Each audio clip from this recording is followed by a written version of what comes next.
بسم اللہ الرحمن الرحیم. باب الخمر من العسل وهو البتع. عزیز طلبہ، شراب کے سلسلے میں جو الگ الگ بنائے جاتے تھے آپ صلی اللہ علیہ وسلم کے زمانے سے پہلے بھی، اور پھر فقہا اور علماء کرام نے اس کی مختلف تقسیمات کی جو آپ سن چکے ہیں. خمر تو اصل لفظ ہے اور اس کی حرمت پر تو اتفاق ہے. اس کے علاوہ تیلا، نقی تمر، نقی زبیب وغیرہ یہ تینوں اشربہ بھی حرام ہے. اور پھر اس کے بعد ایک اور قسم تھی، ان چار کے علاوہ باقی کچھ نبیذ ہوتے تھے، اور اس میں امام ابو حنیفہ رحمۃ اللہ علیہ کے نزدیک اس کی قلیل مقدار جو نشاور نہ ہو اس کا استعمال جائز تھا، چنانچہ آگے روایتوں میں بھی آ رہا ہے. دیگر علماء کے نزدیک، ائمہ ثلاثہ کے نزدیک خمر خمر تو ہے ہی، لیکن اس کا خمر ہونا ظنی ہے، لہذا اس کے شارب پر حد تو نہیں لگائی جائے گی امام ابو حنیفہ رحمۃ اللہ علیہ کے نزدیک، اور جمہور کے نزدیک اس کا خمر ہونا ظنی نہیں ہے، لہذا اس کے پینے والے پر حد لگائی جائے گی. اور دوسرا، ان کے علاوہ باقی جتنے اشربہ ہیں ان چار کے علاوہ جو غیر نشاور ہے اور قلیل مقدار میں ہے، نبیذ وغیرہ، تو امام صاحب کے نزدیک اس کی قلیل مقدار جائز ہے، جمہور کے نزدیک جائز نہیں ہے.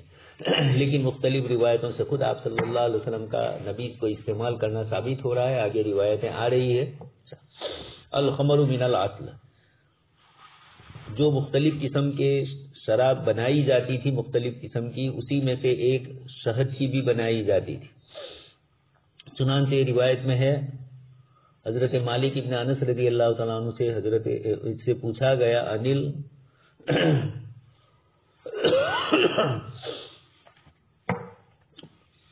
فقائی، منقع شربت کو کہتے ہیں، یہ کوٹی ہوئے منقع سے بنایا جاتا ہے، چھہارے سے اور اس چیزوں سے بنایا جاتا ہے، اور اس میں شہد بھی ڈالا جاتا ہے. تو الخمر من العسل هو البتع. امام مالک سے پوچھا گیا منقع شربت کے متعلق، تو انہوں نے فرمایا کہ جب تک وہ نشہ آور نہ ہو وہاں تک اس وقت تک اس کے استعمال میں کوئی حرج نہیں ہے. اور بھی دوسرے حضرات نے پوچھا تو یہی جواب دیا. تو سألت مالک ابن انس عن القفہ، حضرت معان فرماتے ہیں کہ میں نے حضرت امام مالک ابن انس سے پوچھا تو انہوں نے فرمایا کہ جب وہ نشہ آور نہ ہو تو کوئی حرج نہیں ہے. یہ بھی احناف کی اس روایت میں بھی پتہ چلتا ہے، اگر سے امام مالک رحمۃ اللہ علیہ کا قول نقل کیا ہے، لیکن یہ کہ پھر بھی ان سے اس طرح کا ثابت ہے. سألنا عنہ فقالوا لا يسكر لا بأس به. اسی طریقے سے ابن دراوردی فرماتے ہیں کہ ہم نے پوچھا تو حضرت علماء سے پوچھا تو انہوں نے یہی جواب دیا کہ جب اس میں نشہ نہ ہو تو اس کے پینے میں کوئی قباحت نہیں ہے. امام بخاری رحمۃ اللہ علیہ بھی گویا شہد کی بنائی ہوئی ان چیزوں کے استعمال کی طرف تھوڑا اشارہ فرمانے، نشہ نہیں ہے تو اس کا استعمال جائز ہے. حضرت عائشہ رضی اللہ تعالیٰ عنہ کی روایت میں یہی ہے، آپ صلی اللہ علیہ وسلم سے بیتون کے متعلق پوچھا گیا. شہد کی شراب سے اس سے پہلے آ چکا ہے، مختلف علاقوں میں مختلف نام ہوتے تھے، مختلف طریقے سے بنائی جاتی تھی. تو آپ صلی اللہ علیہ وسلم نے ارشاد فرمایا کل شراب اسکر فہو حرام، یا نشاور ہونے کی قید روایت میں خود لگائی. احناف بھی اسی طریقے سے کہہ رہے ہیں. اس کے بعد حضرت حدثنا ابو الیمان والی روایت میں بھی اخبرنی ابو سلمۃ بن عبد الرحمن ان عائشہ قالت سئل رسول اللہ، حضرت عائشہ رضی اللہ تعالیٰ عنہ فرماتی ہے کہ آپ صلی اللہ علیہ وسلم سے سوال کیا گیا ان البتع وهو نبید الاصل، شہد کا بنایا جاتا تھا. تو آپ صلی اللہ علیہ وسلم نے وکان اہل الیمن یشربونہ، یمن والے اس کو استعمال کرتے تھے، پیتے تھے. تو آپ صلی اللہ علیہ وسلم نے جواب میں یہی فرمایا کل شراب اسکر فہو حرام، نشاور ہے تو یقیناً اس کے اندر حرمت آ جائے گی. عصر حاضر میں بھی شراب کے علاوہ، یعنی یہ تو مخصوص شراب تھے جو جاہلیت میں پیے جاتے تھے، اور پھر اسلام کے ابتدائی دور میں بھی جب تک حرمت نہیں آئی تھی لوگ استعمال کرتے تھے. آپ صلی اللہ علیہ وسلم نے ان کے سلسلے میں تفصیل فرمائی. ہمارے زمانے میں بھی نام کچھ بھی ہو، اگر وہ نشاور ہے تو یقیناً اس کے استعمال سے بچنا چاہیے، حرام ہو جائے گی وہ. آپ صلی اللہ علیہ وسلم نے ان تمام روایتوں میں یہی فرمایا. آگے اس کے بعد روایت میں لفظ ہے، آپ صلی اللہ علیہ وسلم نے ارشاد فرمایا، حضرت انس بن مالک رضی اللہ تعالیٰ عنہ فرماتے ہیں لا تنتبذوا فی الدباء ولا فی المزفت وکان ابو ہریرہ یلحق معها الحنطم والنقیر. یہ چار برتن ہوتے تھے. دبا تو آپ جانتے ہی ہیں، کدو کا گودا نکال کر جو برتن بنایا جاتا تھا اس کو دبا کہتے تھے. اس میں اندر چیز جاتی نہیں ہے، مسامات نہیں ہے کہ اندر تک ہوا جائے، اس لیے جلدی سے مشروب اس کے اندر نشہ آور ہوتا تھا۔ جتنا شراب کو بند رکھا جائے، ہوا نہ لگے، اتنا جلدی وہ نشہ لے آتا ہے۔ تو یہ لوگ اس زمانے میں جاہلیت کے اندر کدو ہے، دبا ہے، اس قسم کے جو آپ نے دیکھی ہوگی، کدو بڑی بڑی بھی ہوتی ہے، ہم لوگ چھوٹے تھے تو دیہاتوں میں اسی طرح بڑی ہوتی تھی، تو اس کے اندر سے گدا نکال دیتے تھے، اس کو سکھاتے تھے اور برتن کے طور پر اس کو استعمال کرتے تھے۔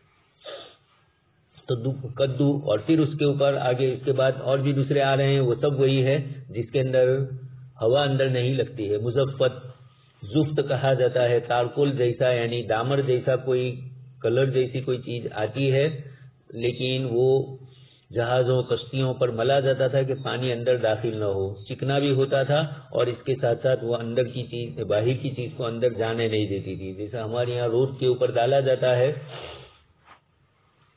اس طرح تارکول ہوتا تھا، تارکول نما ایک تیل ہوتا تھا، اس کو استعمال، اس کو لگاتے تھے۔ یہاں بھی دیکھ لیجئے آپ، کشتیوں کو ندی کنارے کبھی جائیں تو کشتیوں کے اوپر الگ الگ قسم کے کلر لگائے جاتے ہیں، وہ اسی بنیاد کے اوپر کہ اندر وہ پانی نہ جائے۔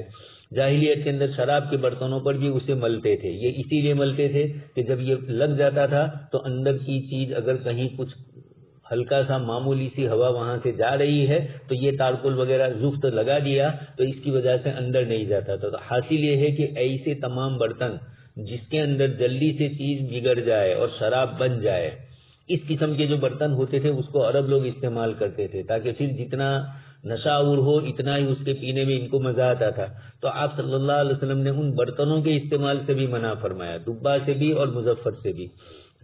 اس روایت میں ہے وکان ابو ہریرہ یلحق معها الحنتم والنقیر۔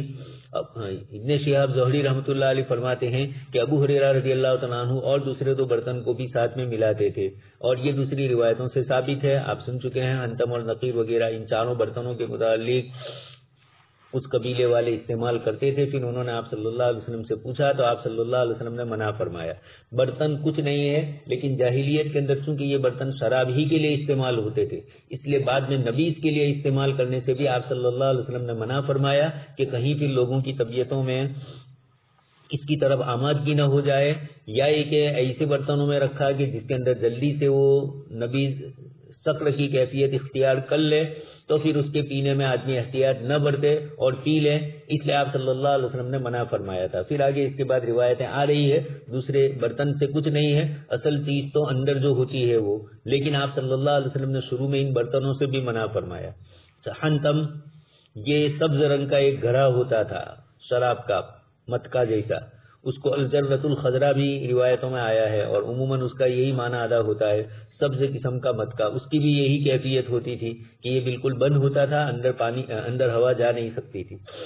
اسی طریقے سے النقیر، نقر ینقر کا معنی کوریدنا ہے، کھودنا ہے، اور یہاں کھودی ہوئی چیز مراد کھجور کے درخت وغیرہ کی جڑ کو کھود لیتے تھے اور اس سے برتن بنا لیتے تھے، تو لکڑی کا ہوتا تھا۔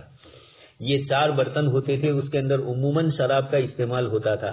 آپ صلی اللہ علیہ وسلم نے ان برتنوں کے استعمال سے بھی منع فرمایا۔ آگے دوسری روایتیں آ رہی ہے برتنوں کے سلسلے کی۔ باب ما جاء فی ان الخمر ما خامر العقل من الشراب، جو شراب عقل کو زائل کر دے وہ شراب ہے، خمر ہے۔ تو خمر ما خامر العقل ہم بھی یہی کہتے ہیں، لیکن چونکہ خمر وہ تو مطلقاً ہے، اس لیے اس پر تو حرمت کا حکم قطعی طور پر لگا، باقی تین کے لیے بھی لگا، اس لیے کہ وہ بھی نشاور ہوتے ہیں، اور نبیذ کے سلسلے میں جب تک نشاور نہ ہو اس کا استعمال خود آپ صلی اللہ علیہ وسلم نے فرمایا ہے۔ اس لیے الخمر ما خامر العقل، یہ بحث ایک چلتی ہے احناف اور شوافی کے درمیان کہ احکام شرعیہ کی استدلال اور استنباط کے اندر لغت کا اعتبار ہوتا ہے، من وجہ ہوتا بھی ہے، من وجہ نہیں بھی ہوتا ہے، لیکن لغت سے مسائل کا استنباط نہیں ہوتا ہے۔ یہ مسائل کے سمجھنے میں، مسائل کی فہم کے اندر معاون ضرور ہوتا ہے۔ اس لیے ما خامر العقل لغوی اعتبار سے اگر یہ چیز کہی ہے تو یہ خمر کی تعریف میں شامل نہیں، خمر کی ایک مخصوص تعریف ہے۔ ہاں، نشہ آور ہونے کے اعتبار سے اس میں بھی نشہ آ گیا تو اس کو بھی کہا جائے گا۔ حضرت عمر رضی اللہ تعالیٰ عنہ کی روایت ہے کہ آپ ممبر کے اوپر آپ نے خطبہ دیا اور یہ فرمایا انہ قد نزل تحریم الخمر، کہ لوگوں اللہ پاک کی طرف سے شراب کی حرمت نازل ہوئی، یا ایھا الذین آمنوا انما الخمر والمیسر والانصاب والازلام رجس من عمل الشیطان فاجتنبوہ وہی من خمسۃ اشیاء، اور یہ 5 چیزوں سے شراب بنائی جاتی تھی، انگور سے، کھجور سے، گیہوں سے، شہد سے اور جو سے. یہ 5 چیزوں کا تو صراحتاً نام لیا. انب انگور ہے، تمر چھوارا ہے، ہنتتن شعیر جو ہے، گیہوں ہے، جو ہے اور شہد ہے. والخمر ما قام علی العقل، اور شراب جو عقل کو چھپا دے اور نشہ پیدا کرے وہ بھی گویا قرآن کریم کی اس آیت کے ماتحت داخل ہے. تو حضرت عمر رضی اللہ تعالیٰ عنہ نے ایک چیز تو یہ فرمائی. آگے اس کے بعد یہ فرمایا وَثَلَاثَةٌ وَدِدتُّ أَنَّ رَسُولَ اللَّهِ صلی اللہ علیہ وسلم لم يفارقنا حتى يحد إلينا أحدا الجد والكلالة وأبواب من أبواب الربا. اس کے بعد حضرت عمر رضی اللہ تعالیٰ عنہ نے 3 چیزوں کے متعلق فرمایا کہ یہ 3 چیزیں ایسی ہے، 3 احکام کہ میں یہ چاہتا ہوں، میری یہ تمنا ہے کہ آپ صلی اللہ علیہ وسلم ہم سے جدا نہ ہوتے یہاں تک کہ ہمارے سامنے اس کی مزید وضاحت کرتے. یہ حضرت عمر رضی اللہ تعالیٰ عنہ فرماتے ہیں. اچھا، سب سے پہلے مسئلہ آپ نے ذکر کیا ہے جد کا، دادا کا ترکہ. اس میں یہ اختلاف ہے کہ دادا کی موجودگی میں بھائیوں کو میراث ملے گی، انہ یحجب الاخ او ینحجب به او یقاسمه، میراث ملے گی یا نہیں ملے گی، اور پھر ملے گی تو کتنا حصہ ملے گا. یہ صحابہ کرام کے زمانے میں ہی اس مسئلے کے اندر اختلاف رہا. اس بنیاد کے اوپر یہ جملہ کہا گیا حضرت عمر رضی اللہ تعالیٰ عنہ کی طرف سے. کچھ حضرات فرماتے ہیں کہ حضرت عمر سے میں نے دادا کے ترکے کے متعلق 70 مسائل یاد کیے. عبیدہ فرماتے ہیں اور ہر ایک کا حکم دوسرے سے مختلف تھا. حضرت عمر رضی اللہ تعالیٰ عنہ نے ایک مرتبہ صحابہ کرام کو دادا کے ترکے کے مسئلے کے سلسلے میں مسئلہ پوچھنے کے لیے اور اتفاق کرنے کے لیے صحابہ کو جمع کیا. اچانک چھت میں سے سانپ گرا اور جمع ہونے والے صحابہ ادھر ادھر منتشر ہو گئے. تو پھر حضرت عمر نے فرمایا کہ اللہ پاک اس مسئلے کے اختلاف سے ہمیں منع فرماتے ہیں. اب اللہ الا ان یختلفوا فی الجد. خیر، حاصل یہ ہے کہ دادا کی وراثت کے سلسلے کے اندر کہ بھائی بھی ہے اور دادا کا بھی انتقال، والد کا تو آپ جانتے ہیں، لیکن دادا کے ترکے کے سلسلے کے اندر بھی صحابہ کرام کے درمیان اختلاف ہوا مسئلے کے اندر. تو حضرت عمر نے یہ چاہا کہ کاش کہ آپ صلی اللہ علیہ وسلم ہمارے سامنے اس کی مزید وضاحت فرماتے. دوسرا مسئلہ ہے الکلالہ. اس کی ایک تفسیر تو وہ ہے من لا ابا لہ ولا ابن لہ، جس کے باپ بھی نہ ہو اور بیٹے بھی نہ ہو، اصول بھی نہ ہو، فرو بھی نہ ہو. دوسری تشریح کچھ لوگوں نے کی کہ جس کا بیٹا نہ ہو اگرچہ باپ ہو. الگ الگ تفسیریں اس کی گئی ہے. کلالے کے سلسلے کے بھی چند مسائل تھے، تو اس سلسلے کے اندر بھی حضرت عمر رضی اللہ تعالیٰ عنہ اور صحابہ کرام حضرات کا الگ الگ اختلاف ہوا یعنی کلالہ کی تفسیر میں. اور پھر اس سلسلے کے اندر کلالہ کی مزید وضاحت چاہ رہے تھے حضرت عمر رضی اللہ تعالیٰ عنہ. تیسرا ہے ابواب من ابواب الربا. ربا الفضل مراد ہے جو زیادتی والا ہے. ربا النسیہ تو متفق علیہ ہے سب کے نزدیک کہ ادھار جائز نہیں ہے. ربا الفضل میں اختلاف ہے. حضرت عمر چاہتے تھے کہ اس سلسلے میں بھی اللہ کے نبی صلی اللہ علیہ وسلم سے مزید وضاحتیں ہو جاتی تو اچھی چیز تھی. یہ 3 مسئلے ہیں. حضرت عمر اپنی رائے سے یہ فرماتے ہیں کہ ان 3 کے اندر کاش کہ آپ صلی اللہ علیہ وسلم کی طرف سے مزید وضاحت ہوتی. لیکن آپ جانتے ہیں مسائل شریعہ میں آپ صلی اللہ علیہ وسلم نے وہ تمام چیزیں پہنچا دی اللہ حل بلغت کے اندر جو آپ صلی اللہ علیہ وسلم کو پہنچانی تھی. کچھ مسائل وہ تھے جن کے اندر آپ صلی اللہ علیہ وسلم نے مزید وضاحت نہیں فرمائی، جیسے اشیاء ستہ ربویہ کے متعلق جو آپ صلی اللہ علیہ وسلم کی مشہور روایت ہے. لیکن حضرت عمر تھوڑی وضاحت چاہتے تھے کہ کھل کر لوگوں کے سامنے مسئلہ آ جائے، کوئی اختلاف نہ ہو. یہ حضرت عمر کی اپنی رائے تھی. اور اللہ تبارک تعالیٰ چاہتے تھے کہ نبی کے ذریعے بات اس طرح رکھی جائے کہ بعد کے علماء اور بعد کے مجتہدین کے لیے اس مسئلے کے اندر مزید چیزیں آ جائے.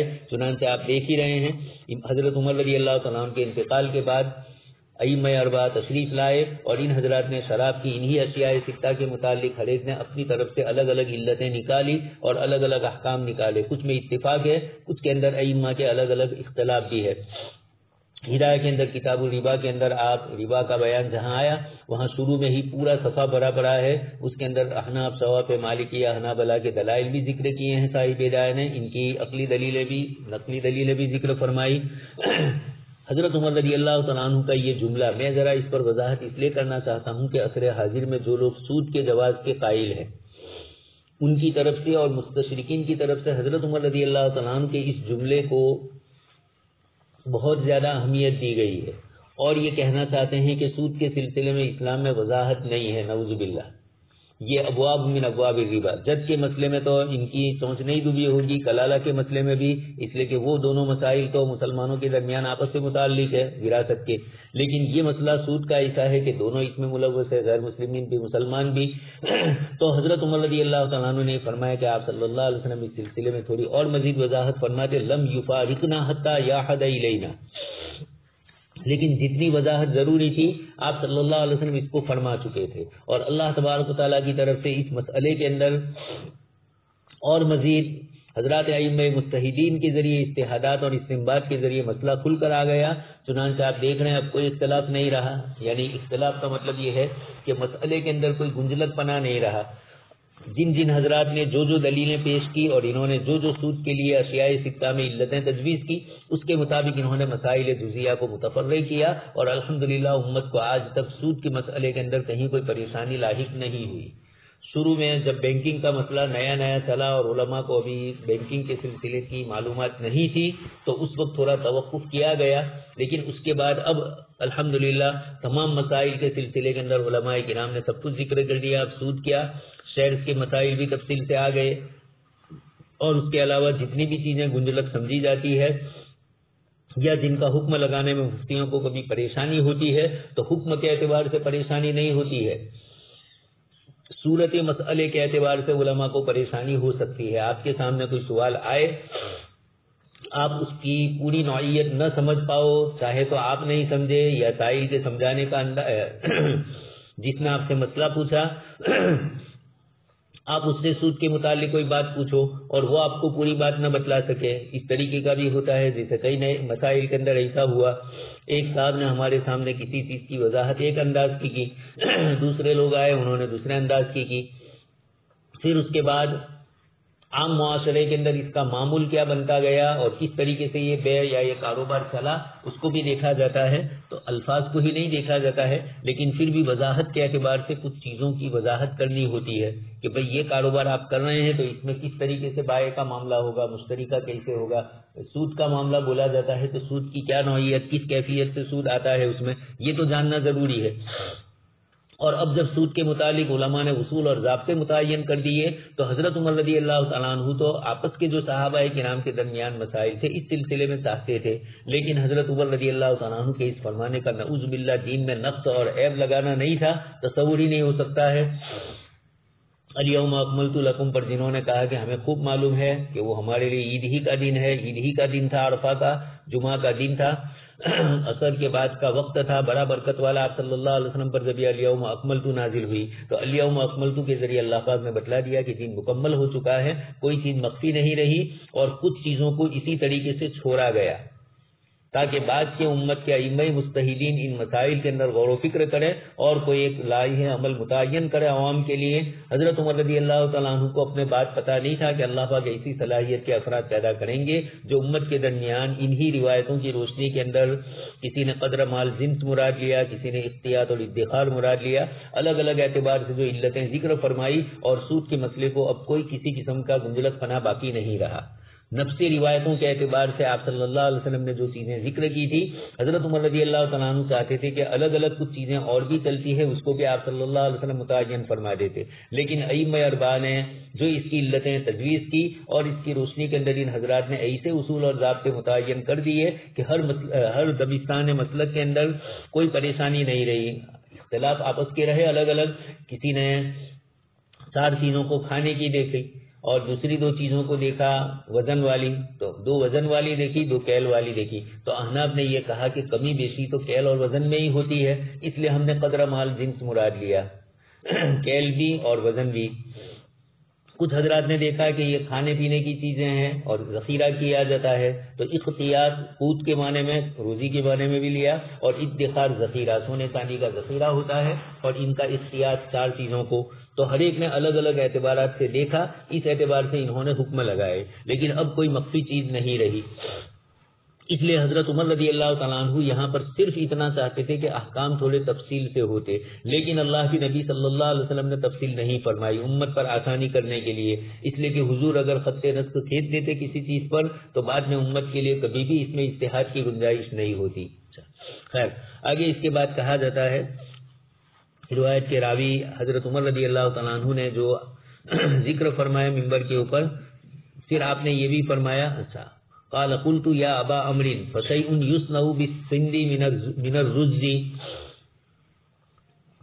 ابو حیان فرماتے ہیں کہ میں نے ابو عمرو سے پوچھا، امام شعبی سے، کہ فشیء یصنع بالسند، سندھ کے علاقے میں، یہی ہمارا جو سندھ ہے، یہاں لکھا ہے بلد بقرب الہند، وہ ہند شامل نہیں ہے، کچھ ہے، کاٹھیاواڑ کا بھی کچھ علاقہ شامل تھا، بلکہ حضرت مولانا ابو ظفر ندوی رحمۃ اللہ علیہ نے لکھا ہے کہ ہمارا یہ گندھار کا جو علاقہ ہے وہ بھی کبھی کبھار ان کے تابع ہو جاتا تھا. طب ہمری وغیرہ کے زمانے کی حضرت مولانا سید سلیمان ندوی رحمۃ اللہ علیہ نے بھی چیزیں لکھی ہے، اور مولانا ابو ظفر ندوی صاحب نے 2 جلدوں میں تاریخ سندھ لکھی ہے، کتب خانے میں ہے، اس کے اندر انہوں نے کچھ کو تو شامل کیا ہی ہے، اور یہاں کا راجستھان اور وہاں کا علاقہ سندھ کا یہ سب ایک دوسرے سے ملتا جلتا ہے، جب وہاں راجستھان جاتے ہیں تو پتہ چلتا ہے. خیر، تو اسی طریقے سے کچھ کے علاقے کی بھی کافی ان کے ساتھ مناسبتیں ہیں. تو یہ سندھ کے علاقے میں چاول کی بنائی ہوئی کوئی چیز استعمال ہوتی تھی شراب والی، تو اس کے متعلق پوچھا تو یہ فرمایا کہ ذاک لم یکن علی عہد النبی صلی اللہ علیہ وسلم، یہ چاول سے بنانے والی جو شکل ہے وہ حضور صلی اللہ علیہ وسلم کے زمانے میں نہیں تھی. یا راوی کو شک ہے کہ یہ کہا کہ حضرت عمر کے زمانے میں نہیں تھی.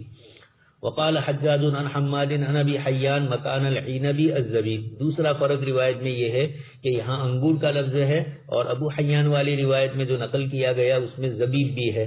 خیر، اس سے کوئی فرق نہیں پڑتا ہے، سبھی چیزیں جن سے بنایا جاتا ہے شراب. یہ جو سندھ کی شراب کے متعلق کہا گیا، یہ جن جن علاقوں میں اس طرح کی چیزیں بنائی جاتی تھی، استعمال ہوتی تھی، جب وہ نشہ ہے تو یقیناً اس سے حرمت لازم ہوگی. راوی نے تو یہ فرمایا کہ حضرت عمر کے زمانے میں یا آپ صلی اللہ علیہ وسلم کے زمانے میں تم جو سوال کر رہے ہو وہ نہیں ہے، لیکن اصول اور ضابطے متعین ہے، اس کی روشنی کے اندر اگر وہ نشہ ہے تو یقیناً اس پر بھی حرمت آئے گی. آگے اس کے بعد والی روایت شعبی نقل کرتے ہیں ابن عمر سے، حضرت عمر رضی اللہ تعالیٰ عنہ سے فرماتے ہیں کہ شراب 5 چیزوں سے بنائی جاتی تھی اس زمانے میں، اسی کو آپ پہلے سن چکے ہیں. باب ما جاء فی من یستحل الخمر ویسمیہ بغیر اسمہ. قیامت کے قریب اس قسم کے لوگ پیدا ہوں گے جو شراب کو حلال قرار دیں گے، ویسمیہ بغیر اسمہ، اور اس کا شراب کے علاوہ دوسرا نام رکھ دیں گے لوگوں کو دھوکہ دینے کے لیے. جو شراب کوئی شخص شراب کا کوئی دوسرا نام رکھ کر اس کو حلال سمجھے، اس سلسلے میں بہت سخت وعید ہے آپ صلی اللہ علیہ وسلم کی طرف سے. روایت میں اسی کو ذکر کیا گیا. آگے روایت میں ذکر کیا جاتا ہے حدثني عبد الرحمن بن غنم الاشعری قال حدثني ابو عامر او ابو مالک. یہ ابو عامر ہے یا ابو مالک ہے، 2 ناموں میں شک ہے، لیکن صحابی ہونے میں کوئی شک نہیں ہے. جب صحابی رضی اللہ ان کا صحابی ہونا ثابت ہو گیا تو اب اگر ان کی کنیت میں یا نام میں کوئی فرق ہے تو اس سے ان کی صحابیت کا وصف زائل نہیں ہوتا ہے. اچھا، ابو مالک اشعری کے نام میں اختلاف ہے، عبداللہ ہانی، عبداللہ ابن وہب، عبید ابن وہب، یہ مختلف نام ہے. آگے یہ کہہ رہے ہیں واللہ ما کذبنی سمع النبی صلی اللہ علیہ وسلم یقول. یہ فرماتے ہیں ابو مالک اشعری نے حدیث بیان کی، عبد الرحمن ابن غنم کہتے ہیں کہ مجھ سے حضرت ابو مالک اشعری نے روایت بیان کی اور خدا کی قسم کھا کر کہا کہ انہوں نے جھوٹ نہیں بولا. عبد الرحمن نے بطور تاکید کی فرمایا واللہ ما کذبنی. ابو مالک الاشعری سمع النبی صلی اللہ علیہ وسلم، کہ حضرت ابو مالک اشعری نے آپ صلی اللہ علیہ وسلم سے سنا، آپ یہ فرما رہے تھے لَيَكُونُنَّ مِنْ أُمَّتِي أَقْوَامٌ يَسْتَحِلُّونَ الْحِرَّ. آپ صلی اللہ علیہ وسلم فرماتے ہیں قیامت سے پہلے میری امت میں ایسے لوگ پیدا ہوں گے جو زینا کو، سب سے پہلا لفظ ہے الحر، ہا کے کسرے کے ساتھ، اور را کی تشدید بھی ہے اور را کے سکون کے ساتھ بھی ہے، حرحن ہے، اور اس سے مراد کثرت زینا ہے، اس سے شرمگاہ بھی مراد ہے، حر سے مراد. اور ممکن ہے کہ نکاح متعہ کو حلال سمجھنے والوں کی طرف آپ صلی اللہ علیہ وسلم نے اشارہ فرمایا ہو. خیر، تو یہ چند چیزیں تھیں. یستحلون الحر، زنا کو حلال سمجھیں گے قیامت سے پہلے میری امت. اسی طریقے سے والحریر والخمر والمعازف، اور اسی طریقے سے آپ صلی اللہ علیہ وسلم نے فرمایا کہ میری امت کے اندر ایک تو حریر ہے، ایک خمر ہے، معازف ہے. حریر تو ریشم کو کہتے ہیں، شراب کو بھی جانتے ہیں. معازف ناچ گان کے آلے، لہو و لعب کے، ان سے بھی آپ صلی اللہ علیہ وسلم نے منع فرمایا. میری امت یہ سب چیزیں حلال کرے گی، قیامت سے پہلے کسی نہ کسی درجے میں حلال اس کو کر دیں گی. آپ صلی اللہ علیہ وسلم نے اس میں جن مقاصد کے پیش نظر اس کی حرمت ذکر فرمائی اور جن جن طریقوں سے اس کی حرمت فرمائی، وہ تمام کے تمام اپنی جگہ پر باقی رہیں گے. زمانے کے بدلنے سے اور لوگوں کے عرف اور رواج کے بدلنے سے لوگ اس کے اندر ناموں کو بدل لیں اور ان چیزوں کو استعمال کریں جن جن طریقوں سے آپ صلی اللہ علیہ وسلم نے منع فرمایا تھا، وہ اصل چیز اس میں پائی جائے تو ضرور بھی ضرور آپ صلی اللہ علیہ وسلم نے اس سے منع فرمایا. آگے اس کے بعد فرمایا وَلَيَنْزِلَنَّ أَقْوَامٌ إِلَى جَنْبِ عَلَمٍ يَرُوهُ عَلَيْهِمْ بِسَارِحَةٍ. ایک تو ان چیزوں کو آپ صلی اللہ علیہ وسلم نے فرمایا کہ گانے بجانے ان تمام چیزوں کو امت جائز اور حلال قرارے گی اور لوگ پہاڑ کے دامن میں رہائش اختیار کریں گے. یہ بھی آپ صلی اللہ علیہ وسلم نے فرمایا. إِلَى جَنْبِ عَلَمٍ، یہ کثرت سے ابھی بھی پایا جا رہا ہے. ساؤتھ افریقہ میں بھی ہم نے دیکھا مہنگی زمینیں خریدتے ہیں پہاڑوں کے اوپر اور وہاں مکان بناتے ہیں. سعودی عربیہ میں بھی کثرت سے، چونکہ وہ تو پہاڑ والا ہی ملک ہے، لیکن وہاں بھی بڑے بڑے مالدار لوگ اونچی جگہوں کے اوپر پہاڑوں کے اوپر ہی مکانات تعمیر کرتے ہیں. تو آپ صلی اللہ علیہ وسلم نے فرمایا کہ اس طریقے سے بھی ہوگا کہ پہاڑ کے دامن میں رہائش اختیار کریں گے. یا تو اوپر اونچا پہاڑ ہوگا اور نیچے جہاں تک تعمیر ہو سکتی ہے وہاں تک اونچے جا کر وہ اس قسم کی چیزوں کو بناتے ہیں. اس طریقے سے پہاڑ کے دامن میں بھی اور پہاڑوں کے اوپر بھی لوگوں نے مکانات بنایا. اچھا، پھر روایت میں یہ فرمایا بِسَارِحَةٍ، سارحتن چرواہا جو بکریاں لے کر گیا ہو چرانے کے لیے. بعض روایتوں میں تروح علیہم سارحتن ہے تو تروح کا فاعل سارحتن ہوگا. اچھا، پھر روایت میں یہ فرمایا کہ ان کے پاس یأتیہم یعنی الفقیر لحاجتن، مانگنے والا کچھ اپنی ضرورت کے پیش نظر ان کے پاس آئے گا. یأتی کا فاعل فقیر ہے. فیقولون، اور وہ اس کو کہیں گے ارجع الینا غدا، کل آنا. اس طریقے سے وہ اس کو کہہ دیں گے. فیبیتہم اللہ ویضع العلم ویمسح، اللہ تبارک و تعالیٰ کی طرف سے رات کے وقت اچانک عذاب آ جائے گا. فیبیتہم اللہ تبارک و تعالیٰ ان کو رات میں ہی ہلاک کریں گے. اور وَيَضَعُ الْعَلَمْ، جو یہ پہاڑ کے دامن میں تھے وہ پہاڑ ہی ان کے اوپر لڑک جائے گا اللہ پاک کی طرف سے. وَيَمْسَحُ الْآخَرِينَ، اور دوسرے کچھ لوگوں کو اللہ جو ہلاک نہیں ہوئے ان کے چہرے اللہ تبارک تعالیٰ کی طرف سے مسخ کر دیے جائیں گے. قِرَدَةً وَخَنَازِيرَ، بندر کی شکل ہوگی یا سور کی شکل، اور قیامت تک وہ اسی حال میں رہیں گے. مسخ یا تو ظاہری ہے حقیقت میں ہوگا، یا کہ اخلاق کی تبدیلی. جیسے بنی اسرائیل میں سے جن لوگوں کو بندر بنایا گیا ان کے متعلق لوگوں نے یہی کہا کہ ان کی شکلیں تو وہ باقی رہی لیکن ان کے قلوب مسخ ہو گئے. لیکن علماء فرماتے ہیں کہ ظاہری شکلیں وہ ہو گئی تھی اور اندر سے ان کو اپنی عذاب اور اپنی سزا کا ادراک تھا.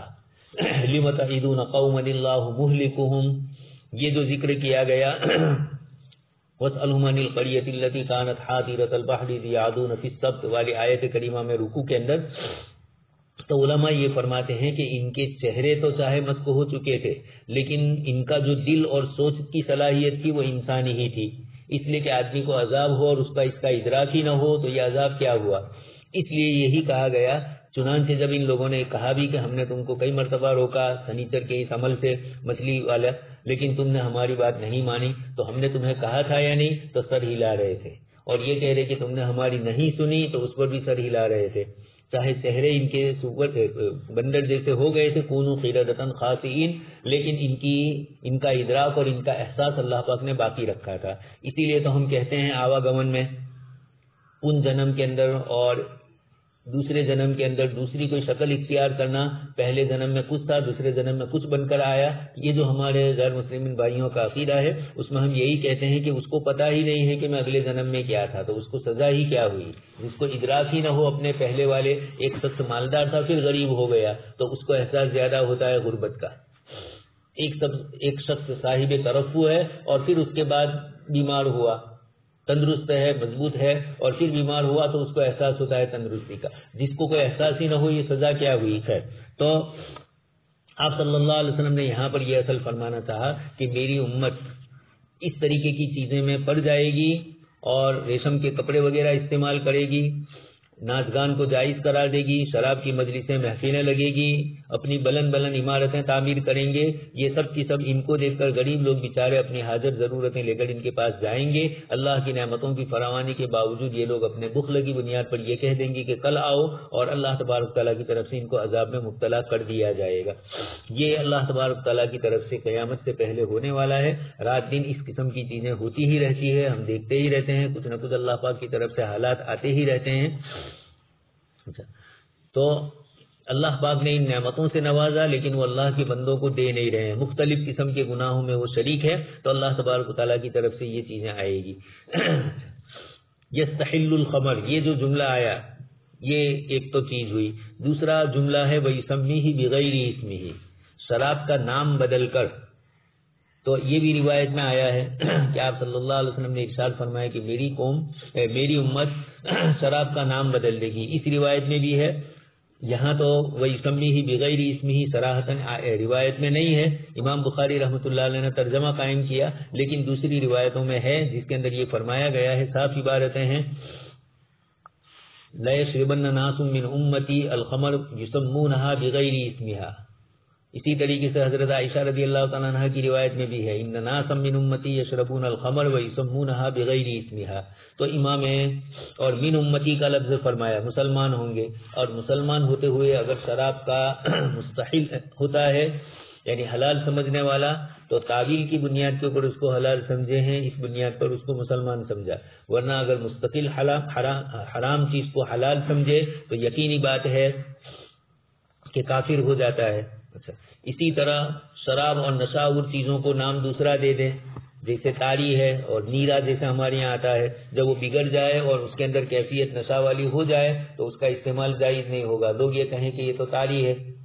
ہمارے گجرات کے اندر تو یہ پیا جاتا ہے، سردی کے دن آئے تو اب یہاں پر اس طرح کی چیزیں بازار میں ملتی ہے، لیکن دوسرے صوبوں کے مسلمان اس کو مایوس سمجھتے ہیں، وہ اس کو تاری ہی کہتے ہیں، اس لیے نشہ آور ہونے کی کیفیت، اس لیے ہم یہی کہیں گے کہ صبح صبح جلدی پی لیا جائے جب اس میں نشے کی کیفیت نہیں ہوتی ہے۔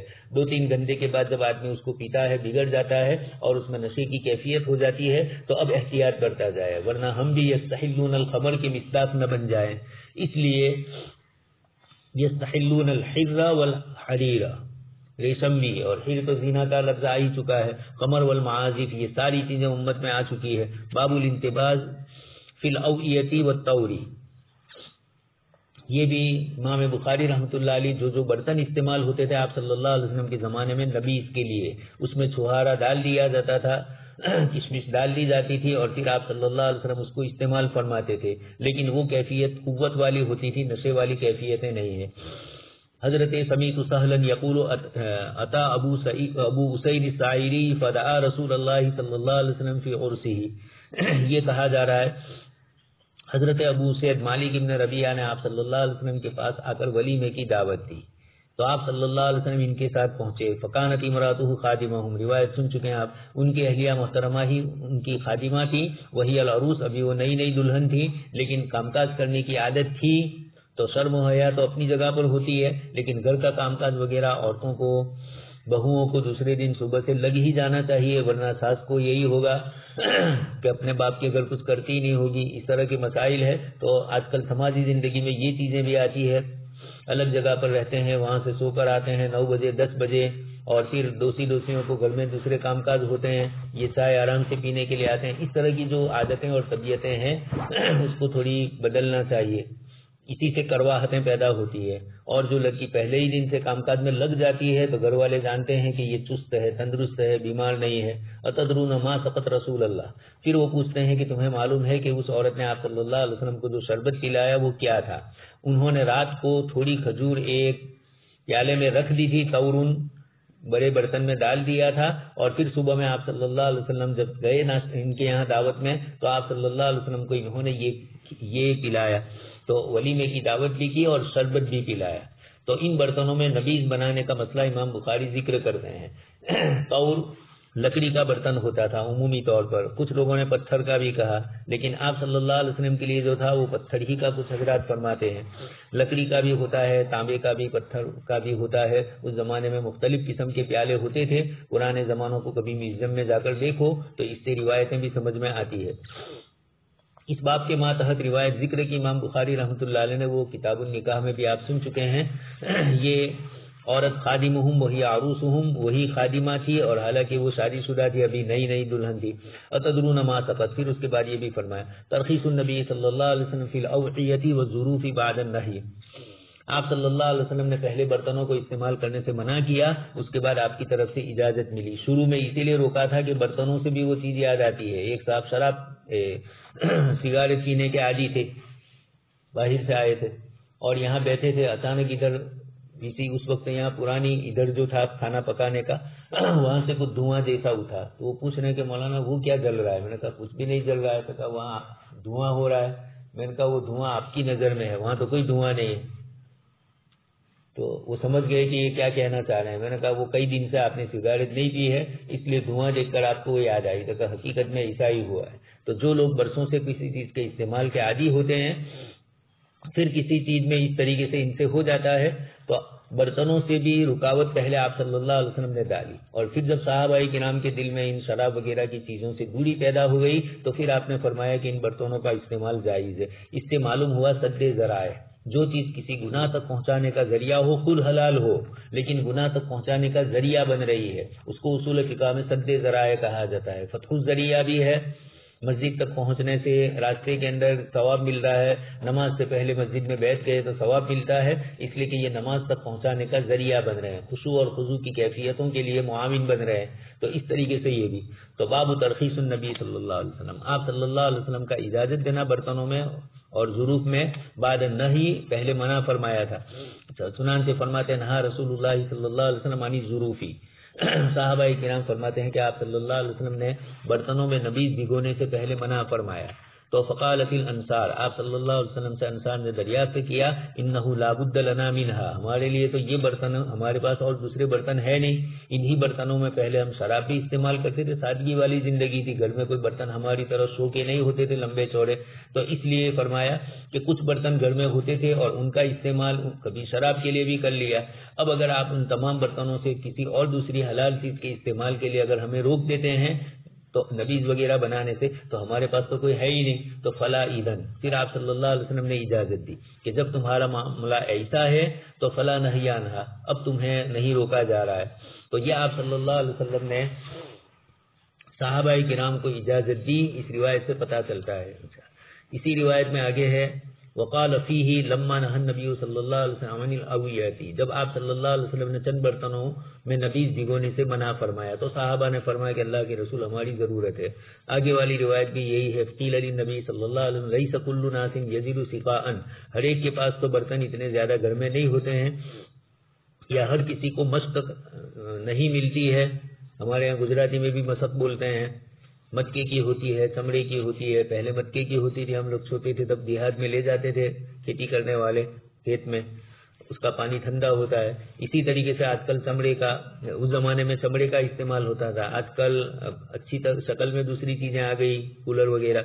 فرخص لهم فی الجر غیر المزفر، آپ صلی اللہ علیہ وسلم نے صحابہ کرام کو نبیذ بھگونے کے لیے اجازت تو دی، لیکن یہ کہا کہ یہ جو زفت اور تارکول لگایا ہوا ہو اس قسم کا برتن نہ ہو، ایسا گھڑا نہ ہو کہ جس کے اوپر تارکول لگایا گیا ہو اور اندر کے مسامات اس کے بند کر دیے ہوں۔ آپ جانتے ہیں مٹی کا جو ہمارا برتن آتا ہے یہ ٹھنڈا بھی اسی لیے ہوتا ہے کہ اس میں سے پانی جمتا رہتا ہے، مٹی کے جو مٹکے ہوتے ہیں وہ تو اگر جمتا ہے، بہت زیادہ جمے تو خیر بری چیز ہوئی، لیکن یہ کہ عام متن جو ہوتا ہے جمنا وہ اگر ہے تو اندر سے پانی باہر اور باہر کی ہوا اندر جاتی ہے، تو اس میں چیز بگڑتی نہیں ہے۔ اور یہ جو ہوتے تھے برتن اس کو اوپر سے بھی کلر اور بڑی گاڑی چیز ڈال دیتے تھے کہ اندر کسی طرح ہوا جائے ہی نہیں، پانی جائے ہی نہیں، تو اس سے پھر جلدی سے وہ نشاور ہو جاتی ہے۔ نہا نبی صلی اللہ علیہ وسلم عن الدباء والمزفر، شروع میں آپ نے منع فرمایا تھا۔ اس کے بعد والی روایت بھی ام المؤمنین سے پوچھا جا رہا ہے اما نہا نبی صلی اللہ علیہ وسلم ان ينتبذ فیہ، آپ صلی اللہ علیہ وسلم نے کون سے برتنوں کے اندر نبیذ سے منع فرمایا؟ قالت نہانا فی ذلک اہل بیتی ان ننتبذ فی الدباء والمزفت. آپ صلی اللہ علیہ وسلم نے اہل بیت کو، اپنے گھر والوں کو منع فرمایا ان چیزوں کے استعمال کرنے سے. تو وہ روایت بھی ذکر کر دی گئی.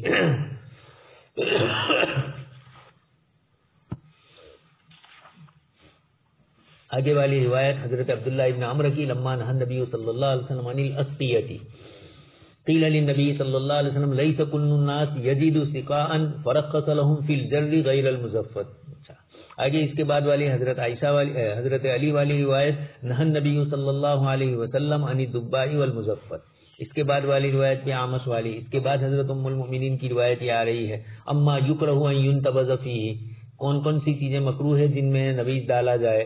تو فرمایا کہ جی ہاں، نام، یعنی آپ کو بتلاتی ہوں. فقلت یا ام المؤمنین اما نہى النبی صلی اللہ علیہ وسلم ان ینتبذ فیہ، آپ صلی اللہ علیہ وسلم سے. قلت للاسود، میں نے اسود سے پوچھا. ابراہیم رحمۃ اللہ علیہ فرماتے ہیں کہ کیا حضرت عائشہ رضی اللہ تعالیٰ عنہ کو آپ نے پوچھا ہے کہ کون کون سی چیزوں میں نبیذ بنانا مکروہ ہے؟ تو اسود نے فرمایا کہ جی ہاں. اسود ابن یزید النخعی انہوں نے فرمایا کہ جی ہاں، میں نے ام المؤمنین سے پوچھا تو انہوں نے جواب میں مجھے کہا، نہانا اہل البیت ان ننتبذ فی الدباء، ہم اہل بیت کو، لیکن کوئی اختصاص نہیں ہے، مراد اس سے تمام ہی کے لیے ہے. مسئلہ مختلف یہ ہے، سب کا اتفاق ہے کہ 4 برتنوں میں نبیذ بنانے سے شروع میں آپ صلی اللہ علیہ وسلم نے منع فرمایا تھا، اور اس پر بھی اتفاق ہے کہ بعد میں آپ صلی اللہ علیہ وسلم نے اجازت دی تھی. لیکن یہ اختلاف ہے کہ سب برتنوں میں اجازت ملی یا بعد میں. امام مالک رحمۃ اللہ علیہ فرماتے کہ دبا اور مزفت میں نہیں، باقی ہے، اور باقی برتنوں میں منسوخ ہو چکی ہے.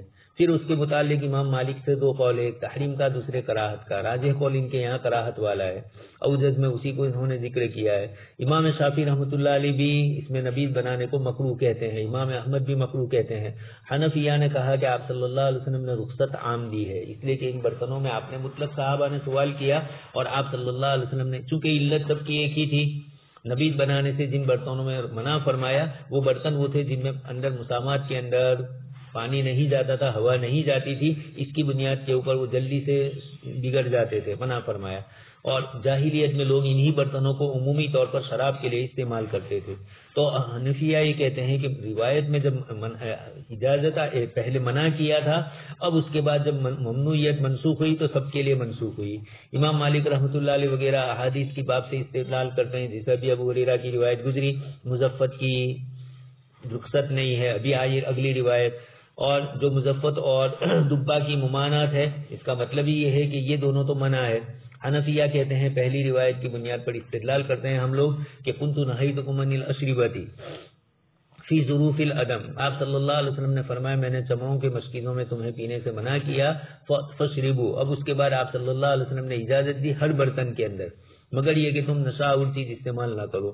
اس قسم کی روایتوں کے عموم کی وجہ سے احناف یہی کہتے ہیں کہ آپ صلی اللہ علیہ وسلم کی طرف سے بعد میں اجازت مل گئی، لیکن اب بھی بہتر یہ ہے کہ اس قسم کے برتن، ایک مرتبہ ایک صاحب دوسرے صاحب کے سامنے شراب، یہ شہد لے کر آئے، اور جس برتن میں رکھا تھا، جس بوتل میں دیا تھا، وہ بوتل ان کو بیچاروں کو کہیں سے مل گئی ہوگی تو استعمال کر لی اچھی دیکھ کر، تو ان کو سامنے والے صاحب کو دی تو انہوں نے کہا کہ مول صاحب آپ اتنے بھولے بھالے ہو، یہ جو بوتل ہے یہ کس کی ہے؟ تو کہا بھائی مجھے تو کیا معلوم، مجھے تو اچھی ملی تو اچھی طرح دھو کر آپ کو دیا. کہا کہ اس میں شراب استعمال ہوتی ہے. اب انگلش میں لکھا تھا لیکن وہ بیچارے اس کے پڑھنے والے ہی نہیں تھے، دیکھا ہی نہیں تھا انہوں نے، تو یہ کہا. تو اس طریقے سے آج بھی لوگ اس کو اچھا نہیں سمجھتے ہیں. تو خیر اب لیکن ایسا نہیں ہے، مارکیٹ میں چونکہ چیزیں کثرت سے ملتی ہے، بوتل وغیرہ، تو آدمی استعمال کر سکتا ہے. کبھی گھروں میں یہ مسئلہ آ جاتا ہے تو وہ کہیں سے لے آئے ہوں گے یہ بوتل، اس بنیاد کے اوپر ایسا ہوا. مجھے بتلانا ہے کہ احناف کے یہاں گنجائش تو 3 برتنوں کی، لیکن افضلیت یہی ہوگی کہ وہ برتن یا وہ بوتل جن میں شراب نہیں پی جاتی ہے یا جو شراب پینے والی بوتلوں سے ملتی جلتی نہیں ہے، اس طرح کی بوتلوں کو استعمال نہ کرے، یہ زیادہ پسندیدہ ہے. تو آگے اس کے بعد والی روایت، سمیت عبداللہ ابن ابی اوفا قال نهى النبي صلی اللہ علیہ وسلم عن الجرد الاخضر قلت ایشرب فی الابیض قال لا. یہ روایت صاحب بتلاتی ہے کہ آپ صلی اللہ علیہ وسلم سے انہوں نے صحابی رضی اللہ تعالیٰ عنہ نے فرمایا کہ آپ صلی اللہ علیہ وسلم نے سبز تھیلی سے منع فرمایا، چونکہ عام متن وہ شراب ہی کے لیے استعمال ہوتی تھی اور تالکل جیسا کچھ اس پر لگاتے ہی رہتے تھے۔ کچھ علماء کرام نے فرمایا کہ اس کا تعلق اخضر اور ابیض سے نہیں ہے، بلکہ اس کا تعلق صفت اسکار سے ہے۔ اس لیے بعد میں جب آپ صلی اللہ علیہ وسلم سے قلت ایشرب فی الابیض پوچھا گیا کہ کیا سفید کے اندر استعمال کیا جا سکتا ہے تو منع فرما دیا۔ یہ اس کی دلیل ہے کہ یہاں آپ صلی اللہ علیہ وسلم نے قید جو ذکر فرمائی اخضر کی، یہ احترازی طور پر نہیں ہے بلکہ استعمالی طور پر ہے۔ اس زمانے میں استعمال عموماً اس کا ہوتا تھا، اس لیے فرمایا۔ لیکن سفید بھی چونکہ اس کے جیسے ہی ہے کہ اس کے اندر بھی نشہ ہوتا ہے، تو یقینی بات ہے کہ کلر سے کچھ نہیں ہوتا ہے۔ حرمت جو آتی ہے وہ تو علت کی بنیاد پر آتی ہے۔ باب نقی تمر معلوم جس کا کھجور کا شربت، نبیذ کھجور کی بنانے کی جب تک اس میں نشہ آور ہونے کی کیفیت نہ ہو جائز ہے۔ آپ صلی اللہ علیہ وسلم نے خود استعمال فرمایا۔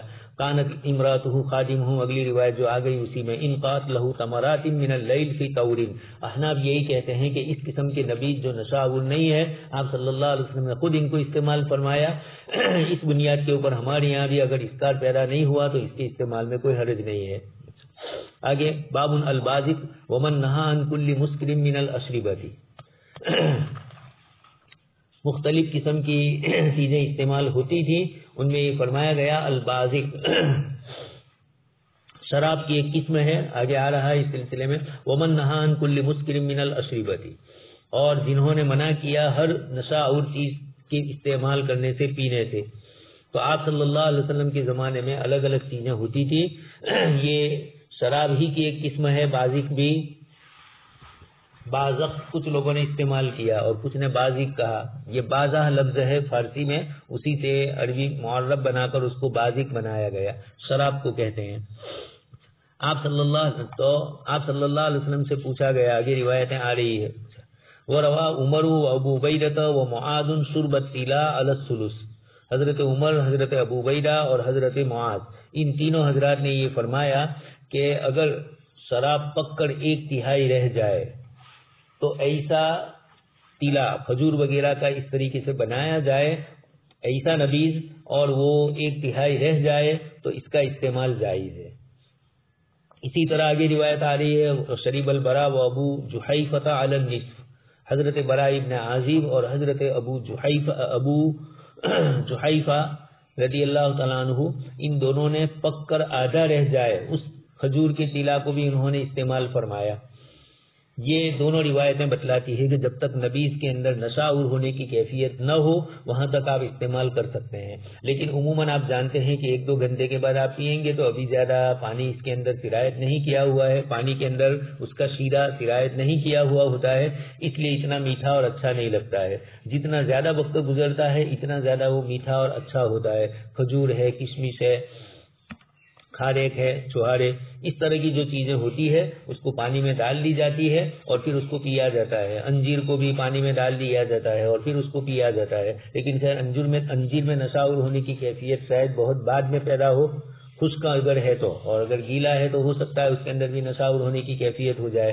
کھجور کی بھی کچھ قسمیں ایسی ہوتی ہے کہ تھوڑی کچھ بدبو ہو جاتی ہے اس کے اندر، اور اس کے اندر نشے کی کیفیت والی۔ تو جب تک نشے کی کیفیت نہ ہو اور عام متن روزانہ پینے میں اس سے ترب بھی نہ آتا ہو تو اس قسم کی کھجور کی بھی جائز ہے، انگور کی بھی جائز ہے، اور اس طرح کی دوسری جن چیزوں کو پانی میں ڈال دیا جاتا ہے اور صبح میں استعمال کیا جاتا ہے جائز ہے۔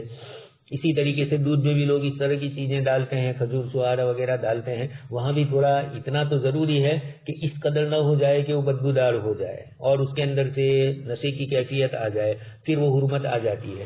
اس لیے زیادہ اس کو پانی میں ڈالتے ہوئے سردی کے دنوں میں تو کوئی حرج نہیں ہوتا ہے، اور گرمی کے دنوں میں بڑی پریشانی ہوتی ہے، اندر بدبو کچھ نہ کچھ آ ہی جاتی ہے اور پھر اس میں نشے کی کیفیت بھی آ جاتی ہے۔ اس لیے آپ روایتوں میں سن چکے، آپ صلی اللہ علیہ وسلم نبیذ جو استعمال فرماتے تھے سردی کے دنوں میں 1 دن کے بعد بھی استعمال کرتے تھے، اور گرمی کے دن میں آپ صلی اللہ علیہ وسلم جلدی استعمال فرما لیتے تھے۔ تو انگور کا پانی جب تک تازہ رہے وہاں تک پیتے رہو۔ حضرت عبداللہ ابن عباس رضی اللہ تعالیٰ عنہ نے فرمایا اشرب العصیر ما دام طریا۔ یہ حضرت ابن عباس رضی اللہ تعالیٰ عنہما کی یہ روایت نقل کی گئی، انہوں نے بھی یہی فرمایا۔ حضرت عمر رضی اللہ تعالیٰ عنہ نے فرمایا وقال عمر وجدت من عبید اللہ ریح شراب وانا سائل عنہ فان کان یسکر جلدته۔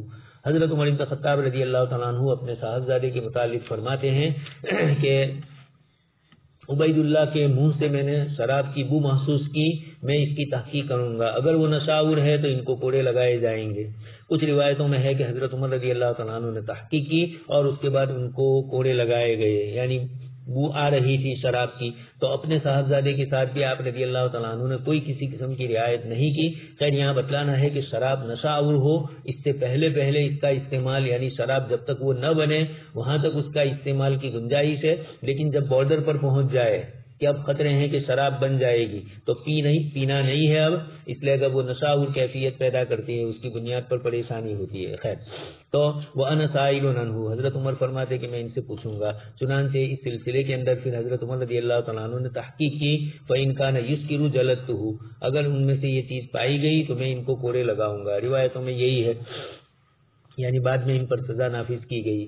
سألت ابن عباس عن البازق، حضرت عبداللہ ابن عباس رضی اللہ تعالیٰ عنہما سے میں نے پوچھا کہ بازق کس کو کہتے ہیں، یعنی اس شراب کے متعلق کیا حکم ہے، تو انہوں نے فرمایا کہ اللہ کے نبی صلی اللہ علیہ وسلم بازق سے پہلے ہی دنیا سے تشریف لے گئے، یعنی یہ نام تو بعد میں وجود میں آیا، تو اس سے کوئی فرق نہیں پڑتا ہے ناموں سے، بلکہ ناموں کا تو خود آپ صلی اللہ علیہ وسلم نے فرمایا یسمونہ بغیر اسمہ، اس لیے بہتر یہ ہے کہ ما اسکر فہو حرام، یہ اصول اور یہ ضابطہ ہے، جو بھی شراب ہوگی اس پر یہ حکم لگے گا۔ قال الشراب الحلال الطیب،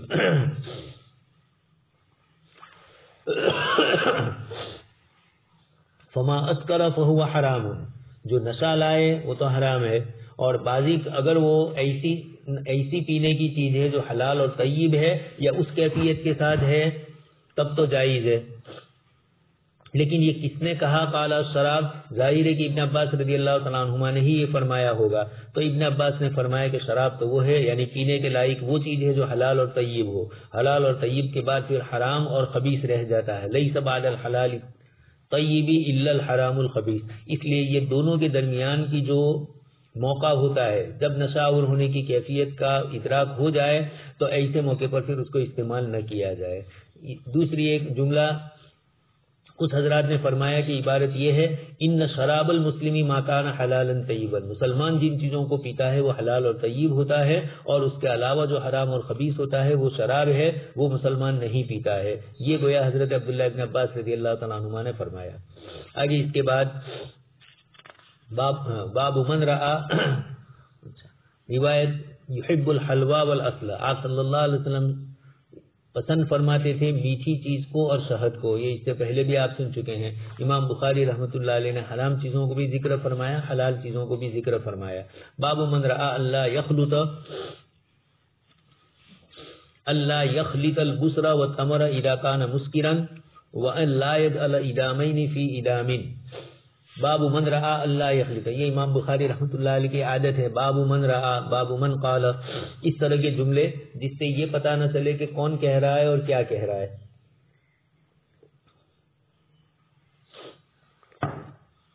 لیکن ان کی بات کو نقل کر کے روایتوں سے جو معلوم ہوتا ہے، خود امام بخاری رحمۃ اللہ علیہ ترجمہ قائم کر کے روایتوں سے جو معلوم ہوتا ہے اس کی حقیقت میں خود ہی اپنی طرف سے کہتے ہیں، یا کبھی کبھار کسی بزرگ کا قول ہوتا ہے اس کو نقل کرتے ہیں، لیکن عبارت میں اس کو ذکر نہیں کرتے۔ تو کچی پکی کھجوروں کو ملانا اذا کان مسکرا، نشے کی وجہ سے منع فرمایا، وَأَلَّا يَجْعَلَ إِدَامَيْنِ مِنْ إِدَامٍ، اور دو سالنوں کو ایک ساتھ جمع کرنا، یہ بھی خلاف سنت ہے، اس لیے دو کھجوروں کو ملانا بھی منع ہے۔ یہ گویا کہ کہنا چاہتے ہیں، اس سے پہلے روایت سن چکے آپ صلی اللہ علیہ وسلم نے دو چیزوں کو ایک ساتھ استعمال کیا بھی اور دو چیزوں کو ایک ساتھ استعمال کرنے سے منع فرمایا۔ جہاں ملانے میں کوئی حرج نہیں ہے وہاں ملایا، اور جہاں نہ ملانا ہی تو وہاں پر آپ صلی اللہ علیہ وسلم نے اس سے پرہیز کیا۔ یہ الگ الگ قسم کی، مثلا آپ نے چھہارا ڈال دیا، کھجور ڈال دی، کشمش ڈال دی، اس طرح دو چار چیزوں کو ایک ساتھ پانی میں ڈال دیا تو ہر ایک کا اپنا اپنا اثر ہوتا ہے، کوئی جلدی سے بگڑ جاتا ہے، کوئی بعد میں بگڑتا ہے۔ اب آپ کھجور ڈالا ہے اور آپ چھہارے کو دیکھ رہے ہیں تو چھہارا تو دیر سے ہی اندر سے پانی چھوڑے گا، اندر کی چیزیں اندر سے پانی میں سے بعد میں ہی نکلے گی، لیکن کھجور کو دیکھا جائے کہ پانی میں رکھ کر وہ کیا ہو چکا ہے۔ اس طریقے سے کشمش بھی جلدی نہیں ہوتی ہے تو اس کو بھی دیکھا جائے بعد میں۔ تو مطلب یہ ہے کہ دو تین چیزیں ایک ساتھ مل جاتی ہے اور پھر اس کے بعد یہ پتہ نہیں چلتا ہے کہ کون جلدی نشے کی کیفیت والا ہے۔ اس لیے روایت میں بسر اور تمر ان دونوں کو ملا دیا، کچی اور پکی کھجوروں کو تو آپ صلی اللہ علیہ وسلم نے پسند نہیں فرمایا۔ نب سے ملا لیا اور ایک دو گھنٹے میں استعمال کر لیا، نشے والی کیفیت نہیں ہے تب تک کوئی حرج نہیں ہے۔ اچھا، دوسرا عنوان قائم کیا وہ اللہ یجعل ادامین فی ادامین، دو سالنوں کو، دو چیزوں کو ایک برتن میں نہ ملایا جائے۔ پہلے روایت میں سن لیجیے، آپ صلی اللہ علیہ وسلم نے حضرت قال انی لاسقی، حضرت انس رضی اللہ تعالیٰ عنہ فرماتے کہ میں ابو طلحہ اور ابو دجانہ اور سہیل ابن بعیدہ ان حضرات کو میں بسر اور تمر سے ملی ہوئی شراب پلا رہا تھا اور اچانک شراب کی حرمت نازل ہوئی، بس میں نے اس کو پھینک دیا، میں ہی پلا رہا تھا، میں سب سے چھوٹا تھا مجلس میں، وَإِنَّا نَعُدُّهَا يَوْمَئِذٍ الْخَمْرَ، اس کو بھی ہم شراب سمجھتے تھے، ہو سکتا ہے نشاور ہو گئی ہو۔ اور عمرو ابن حارث فرماتے ہیں کہ حدثنا قتادہ سمع انسا، حدثنا قتادہ سمع انسا، اس طرح کی روایتیں اس سے پہلے بھی آپ سن چکے ہیں، حدثنا قتادہ عن انس۔ اگلی روایت میں یہ ہے، اب انس آ گیا تو امام بخاری رحمۃ اللہ علیہ کے لیے معنن والا مسئلہ آیا، تو سمع انسا، دوسرے عبارت میں سمع انسا امام بخاری نے سنا ہوا ہے، اس لیے وہ ان والی روایت لائے ہیں۔ اس لیے جب بھی حدیث معنن لاتے ہیں فوراً اس کے بعد آپ روایت کو صراحتاً بھی معنن میں خطرہ ہے کہ شاید بیچ میں کوئی راوی چھوٹ گیا ہو، اس لیے کہ امام بخاری نے صرف معاصر ہونا کافی نہیں، لقا بھی ان کے نزدیک ضروری ہے، دو راویوں کا آپس میں ایک دوسرے کے ساتھ، راوی اور مروی عنہ کے درمیان۔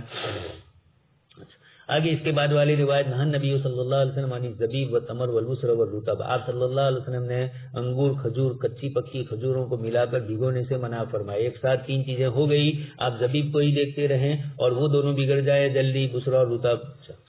اسی طریقے سے نہى النبی صلی اللہ علیہ وسلم ان یجمع بین التمر والزہو، آپ صلی اللہ علیہ وسلم نے خشک کھجور اور کچی کھجور، والتمر، اور آپ صلی اللہ علیہ وسلم نے کھجور اور زبیب اس کو بھگونے سے آپ صلی اللہ علیہ وسلم نے منع فرمایا، اور یہ فرمایا کہ اگر استعمال کرنا ہے تو ہر ایک کو الگ الگ رکھو، اس لیے کہ سب چاروں مل جائیں تو ایک تو وجہ یہ ہے کہ اس میں یعنی ملانے کی بنیاد کے اوپر ایک تو اسکار پیدا ہو جائے، اس کا احساس جلدی نہیں ہوتا ہے، چار الگ الگ ہے تو، اور ایک ہی برتن میں ایک چیز ڈالی ہے تو آپ اسی کو دیکھتے رہیں گے۔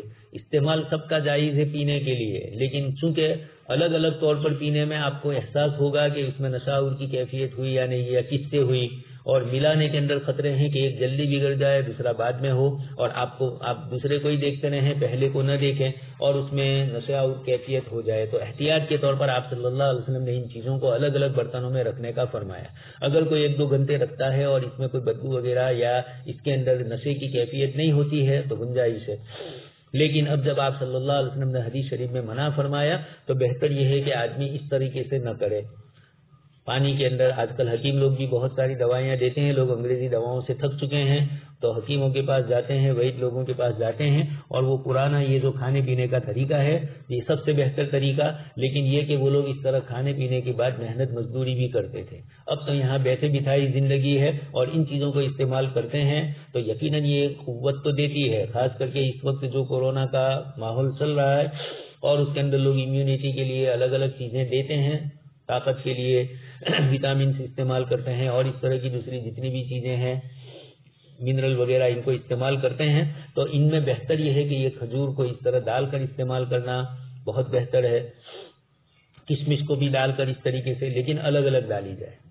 آپ صلی اللہ علیہ وسلم نے منقع اور کھجور کو ملا کر نبیذ بنانے سے منع فرمایا، جیسے یہ روایتیں آپ سن چکے ہیں، اس لیے کہ اس طرح دونوں کو ملانے سے جلدی شکر پیدا ہوتا ہے۔ ائمہ ثلاثہ کے نزدیک اس طرح ملانا جائز نہیں ہے، جو نہیں وارد ہے وہ نہیں تنزیہی ہے، لہذا جب تک مسکن نہ ہو حرام نہیں ہے۔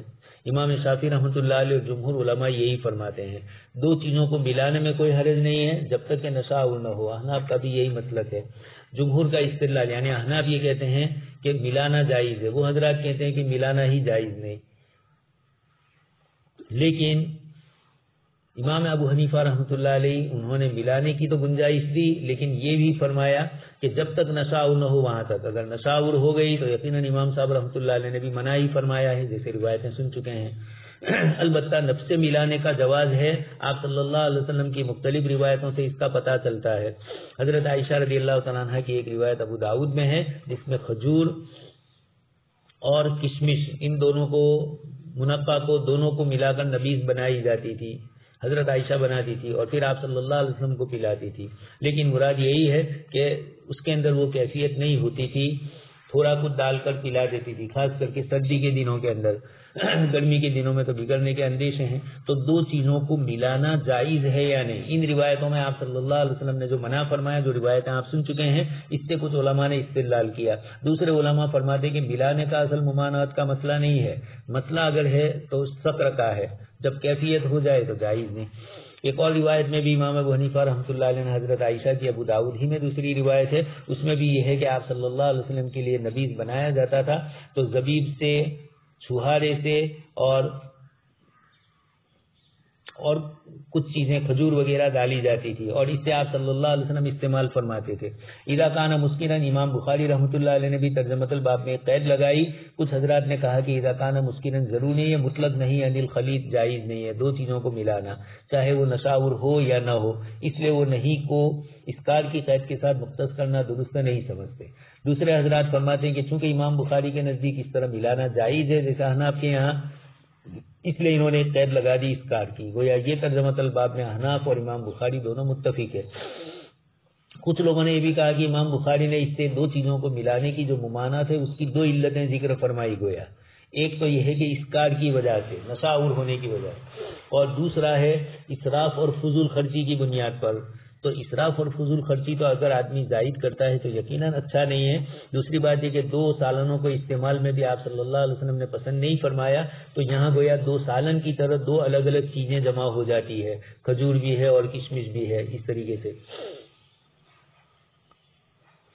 باب شرب اللبن، دودھ پینے کا بیان۔ وقول اللہ تعالی من بین فرث ودم لبنا خالصا سائغا للشاربین۔ دودھ کے سلسلے میں امام بخاری یہ کہنا چاہتے ہیں کہ آپ صلی اللہ علیہ وسلم نے دودھ کا استعمال فرمایا ہے اور دودھ کو پسند فرمایا ہے۔ پھر دودھ کے اندر وہاں پانی بھی ڈالا جاتا تھا، ہمارے یہاں تو پہلے سے ہی ہمارا دودھ پانی والا ہوتا ہے، اس لیے کوئی حرج نہیں ہے، لیکن آپ صلی اللہ علیہ وسلم کے زمانے میں اور آج بھی جو گھر کا دودھ ہوتا ہے وہ اچھا ہی ہوتا ہے، تبیلے والے بھی اچھی چیزیں کھلاتے ہیں، مہنگا ہوتا ہے لیکن اس میں اور کچھ چیزیں ایسی کھلائی جاتی ہے جس سے دودھ گہرا بھی ہوتا ہے، دودھ والے یہ بھی کہتے ہیں کہ اس طرح کی بھی کچھ چیزیں ہم لوگ کھلاتے ہیں۔ خیر، من بین فرث ودم لبنا خالصا سائغا للشاربین، اس آیت کے ذریعے اللہ تبارک و تعالیٰ نے اشارہ فرمایا، جس کو امام بخاری رحمۃ اللہ علیہ ذکر فرماتے ہیں کہ جانور جب چیز کھاتا ہے، اناج اور غلہ کھانے کے بعد اللہ پاک کی طرف سے اس کی قوت ہاضمہ کے نظام کے ذریعے من بین فرثن بھی بنتا ہے اور دمن بھی بنتا ہے اور دودھ بھی وہیں ہوتا ہے، لیکن اللہ تبارک تعالیٰ سائغا للشاربین، دودھ میں نہ گوبر کا کوئی اثر ہوتا ہے اور نہ اس کے اندر خون کا کوئی اثر ہوتا ہے، خالص لبنن خالصن ہوتا ہے۔ یہ اللہ تبارک تعالیٰ کا بہت بڑا انعام ہے۔ امام بخاری یہ کہنا چاہتے ہیں کہ اللہ تبارک تعالیٰ نے اس کو اپنے انعام کے طور پر ذکر کیا، اس لیے دودھ فضیلت والی چیز ہے، برکت والی چیز ہے۔ آپ صلی اللہ علیہ وسلم کے سامنے اوتی رسول اللہ صلی اللہ علیہ وسلم لیلۃ اسری بہ بقدح لبن وقدح خمر۔ آپ صلی اللہ علیہ وسلم جب معراج میں جا رہے تھے تو اللہ پاک کی طرف سے فرشتوں نے آپ کو پیش کیا، جس رات اسری بھی آپ صلی اللہ علیہ وسلم معراج کے لیے تشریف لے گئے تو بقدح لبن وقدح خمر دونوں دیے، اور دونوں میں آپ صلی اللہ علیہ وسلم کس کو پسند فرماتے ہیں اس کو دیکھا گیا، اور آپ صلی اللہ علیہ وسلم نے شراب کو چھوڑ دیا اور دودھ کو استعمال فرمایا۔ کچھ روایتوں میں آپ سن ہی چکے ہیں کہ حضرت جبرائیل علیہ الصلوۃ والسلام نے فرمایا کہ اگر آپ اس کو لے لیتے تو آپ کی امت اسی کے اندر مبتلا ہوتی، لیکن خیر یہ اگر کرتے ہوتے یہ سب باتیں ہیں۔ آپ صلی اللہ علیہ وسلم کو اللہ پاک کی طرف سے اس امت کو قیامت تک کے لیے باقی رہنا ہے، اس لیے حلت اور حرمت کے سارے نقشے اس امت کے سامنے آئیں گے اور اللہ تبارک تعالیٰ نے یہ انتظام فرمایا، اس لیے آپ صلی اللہ علیہ وسلم نے دودھ ہی کو استعمال فرمایا۔ دودھ کا تعلق علم سے بھی مناسبتیں ہیں۔ سالم ابو النضر فرماتے ہیں سمع عمیرا مولا ام الفضل یحدث عن ام الفضل، حضرت ام الفضل رضی اللہ تعالیٰ عنہ حضرت ابن عباس کی والدہ، وہ فرماتی ہے قالت شق الناس فی صیام رسول اللہ یوم عرفہ، یہ حضرات جب حجۃ الوداع کے لیے تشریف لے گئے تو لوگوں کو شک تھا کہ آپ صلی اللہ علیہ وسلم نے عرفہ کے دن روزہ رکھا ہے یا نہیں رکھا ہے، تو حضرت ام الفضل نے مسئلہ آسان کر دیا، انہوں نے یہ کہا کہ اللہ کے رسول صلی اللہ علیہ وسلم کی خدمت میں دودھ پیش کیا، آپ صلی اللہ علیہ وسلم نے استعمال فرمایا، تو پتہ چل گیا کہ آپ صلی اللہ علیہ وسلم نے دودھ کو استعمال فرمایا، تو ایک برتن میں انہوں نے دودھ آپ صلی اللہ علیہ وسلم کی خدمت میں بھیجا، فارسلت الیہ باناء فیہ لبن فشرب، فکان سفیان ربما قال شق الناس فی صیام رسول اللہ صلی اللہ علیہ وسلم یوم عرفہ، پہلی روایت میں ہے شق الناس فی صیام رسول اللہ صلی اللہ علیہ وسلم یوم عرفہ، اور یہاں بھی شق الناس فی صیام رسول اللہ صلی اللہ علیہ وسلم یوم عرفہ۔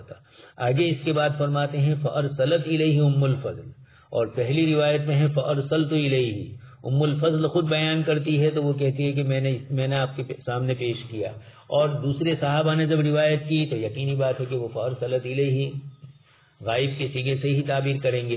فَإِذَا وُقِفَ عَلَيْهِ قَالَ هُوَ عَنْ أُمِّ الْفَضْلِ، جب آپ صلی اللہ علیہ وسلم کی خدمت میں اس کو پیش کیا گیا تو آپ صلی اللہ علیہ وسلم نے اس کو استعمال فرمایا۔ یہ دلیل ہے وہ ان ام الفضل، یہ بھی کہا گیا کہ آپ صلی اللہ علیہ وسلم کو یہ ام الفضل کی طرف سے دیا گیا، آپ صلی اللہ علیہ وسلم نے استعمال فرمایا۔ مختلف روایتوں سے دودھ کے سلسلے کی اور بھی روایتیں ہیں، یہاں لوگوں کے روزے کے شک کے سلسلے میں پوچھا گیا تو لوگوں میں آپس میں یہ ہوا، ام الفضل نے بڑی سمجھداری سے کام لیا اور انہوں نے کہا کہ حضور کو پیش کریں، اگر روزہ ہوگا تو واپس کریں گے اور روزہ نہیں ہوگا تو آپ صلی اللہ علیہ وسلم استعمال فرما دیں گے۔ تو فَإِذَا وُقِفَ عَلَيْهِ قَالَ هُوَ عَنْ أُمِّ الْفَضْلِ، آپ صلی اللہ علیہ وسلم کو پیش کیا گیا، یعنی جب ان سے پوچھا جاتا تھا فَإِذَا، حضرت سفیان کبھی روایت کو مرسل ذکر کرتے تھے اور سند ام الفضل تک نہیں پہنچاتے تھے، اس لیے کہ پہلی روایت میں تو ان ام الفضل قال اور فارسلت فرمایا، اور بعد والی روایت میں فارسلت الیہ ام الفضل، تو یقیناً بیچ میں راوی ہے جو ان کو نقل کرتے ہیں، تو فیدا وقف علیہ قال هو عن ام الفضل، روایت کو جب مرفوعا نقل کرتے تو اس موقع کے اوپر روایت حضرت ام الفضل والی پہلی جو ہے فارسلت والی، اور جب روایت کو موقوف کرتے تو هو عن ام الفضل، یقینی بات ہے کہ اس وقت پہ یہی کہنا پڑے گا، تو دونوں طرف سے موصولاً مرسلاً روایت کو ذکر کرتے تھے۔ روایت دونوں طرح سے ہے، اس طریق میں مرسلن ہے، اور یہ فرمایا کہ ام الفضل نے حضور صلی اللہ علیہ وسلم کی خدمت میں دودھ بھیجا، پہلے طریق میں خود ام الفضل فرما رہی ہے۔ فَإِذَا وُقِفَ عَلَيْهِ، سفیان جب یہ روایت موقوفاً بیان کرتے تو ان سے پوچھا گیا کہ روایت مرسلن ہے یا موصولن، تو انہوں نے فرمایا کہ هو عن ام الفضل، یہ ام الفضل ہی سے مروی ہے اور موصول ہی ہے، لیکن جب ام الفضل والی ذکر کر چکے اس لیے گویا ان کے پاس دونوں طرق تھے، موصولاً بھی روایت ان کو معلوم تھی اور بیچ میں کسی واسطے سے بھی تھی۔ جاء ابو حمید بقدح من لبن من النقی فقال له رسول اللہ صلی اللہ علیہ وسلم اللہ خمرته ولو ان تعرض علیہ عودا، صحابی رضی اللہ یا تعرض علیہ بھی ہے، صحابی رضی اللہ تعالیٰ عنہ فرماتے ہیں ابو حمید پیالہ لے کر حضور کی خدمت میں آئے مقام نقی سے، وادی عقیق جس کو کہتے ہیں، تو وہاں سے دودھ لے کر آئے اور کھلا لے کر آئے، وہاں وہ وادی تھی جس کے اندر پانی اچھا خاصا جمع ہو جاتا تھا، اور شاید میں وادی جن بھی اسی کے قریب ہی میں آئی ہے، ہم لوگ گئے تھے، اس کو وادی جن اس لیے کہتے ہیں کہ وہاں پر وہ جو جگہ ہے وہاں گاڑیاں چلتی ہے اور پھر واپسی میں جب آتی ہے تو ڈرائیور کو کچھ نہیں کرنا پڑتا ہے، خود بخود گاڑی چلتی ہی رہتی ہے، تو شاید وہی علاقہ ہے، واللہ عالم۔ خیر، تو یہ وہاں سے لے کر آتے تھے آپ صلی اللہ علیہ وسلم کی خدمت کے اندر، اور خدمت میں لے کر آئے تو ڈھکن اس پر نہیں تھا، اللہ خمرتہ، تو آپ صلی اللہ علیہ وسلم نے فرمایا کہ اس کو برتن کو ڈھانپ دیا جائے، وَلَوْ أَن تَعْرُضَ عَلَيْهِ عُودًا، کچھ نہیں ملا تو لکڑی چورائی کے اندر ڈال دیتے، لکڑی رکھ دیتے۔ آپ سن چکے ہیں روایتوں میں ایک رات میں، سال کے اندر ایک رات ایسی ہوتی ہے جس میں وبا ہوتی ہے، اور جس کسی کے یہاں برتن کھلے ہوتے ہیں وہ وبا سے متاثر ہو جاتے ہیں، اس لیے آپ صلی اللہ علیہ وسلم نے فرمایا، اور وہ رات کب آتی ہے یہ معلوم نہیں، اس لیے روزانہ ہی کے اعتبار سے۔ دوسری بات یہ ہے کہ آپ دیکھ رہے ہیں مدرسے سے لے کر وہاں کولر تک بچے لینے پانی جاتے ہیں، اچانک کوئی چیز گر جائے، کبوں کی کثرت ہے ماتلی والا میں، اوپر سے سرفراز کر دے. تو اسی طریقے سے کوئی کھیتی اور باغ بغیچے ہیں، اس لیے یقینی بات ہے کہ اس کے اندر کچھ نہ کچھ جراثیم رہتے ہی ہیں ادھر ادھر اڑنے والے. تو اس طریقے سے ویسے بھی آپ دیکھ رہے ہیں دھوپ کے اندر کتنے ذرات ہوتے ہیں. تو آپ صلی اللہ اوپر سے کوئی چیز گری اور آپ کو معلوم نہیں ہے. کبھی کبھار چائے پینے بیٹھتے ہیں، پانی پینے استعمال کرنے کے لیے بیٹھتے ہیں، اچانک گلاس میں کوئی چیز نظر آ جاتی ہے. تو اس لیے اللہ کے نبی صلی اللہ علیہ وسلم نے امت کے اوپر آسانی کرتے ہوئے اس طرح کی چیزیں ذکر فرمائی. آگے اور بھی اس طرح کے دوسرے بہت سارے اصول ذکر کیے جا رہے ہیں. قدیم النبی صلی اللہ علیہ وسلم من مکہ و ابو بکر معه قال ابو بکر مررنا براع وقد عطس رسول الله صلی اللہ علیہ وسلم قال ابو بکر رضی اللہ عنہ فحلبت كسبة من لبن في قدح فشرب حتى رضيت واتانا سراقة بن جعشم على فرس فدعا عليه فطلب إليه سراقة ألا يدعو عليه وأن يرجع ففعل النبي صلی اللہ علیہ وسلم.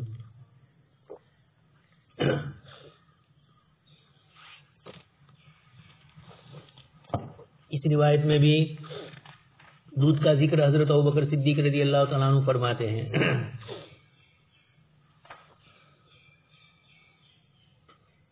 اوپر والی جو روایت تھی اسی طریقے سے دوسری روایت بھی ہے. قال حدثنا العامش قال سمعت ابا صالح يذكر وراه عن جابر، روایت کو حضرت جابر سے نقل فرما رہے ہیں. قال جاء ابو حمید رجل من الانصار من النقيب نائن، اوپر والی روایت ہی کی طرح. اس کے بعد بھی یہی روایت. اب اس کے بعد یہ روایت قال سمیت البراء قدیم النبی صلی اللہ علیہ وسلم من مکہ و ابو بکر معه، اللہ کے نبی صلی اللہ علیہ وسلم اور حضرت ابوبکر صدیق ہجرت کا سفر فرما رہے ہیں. ابو بکر رضی اللہ تعالیٰ عنہ فرماتے ہیں مررنا براء وقد عطش رسول اللہ، ہم لوگ ایک چرواہے کے پاس سے گزرے اور اللہ کے نبی صلی اللہ علیہ وسلم کو پیاس لگی تھی. قال ابو بکر فحلبت قصبة من لبن في قدح، حضرت ابوبکر صدیق رضی اللہ تعالیٰ عنہ فرماتے ہیں کہ میں نے تھوڑا سا دودھ ایک پیالے میں دوہ کر آپ صلی اللہ علیہ وسلم کی خدمت میں حاضر ہوا.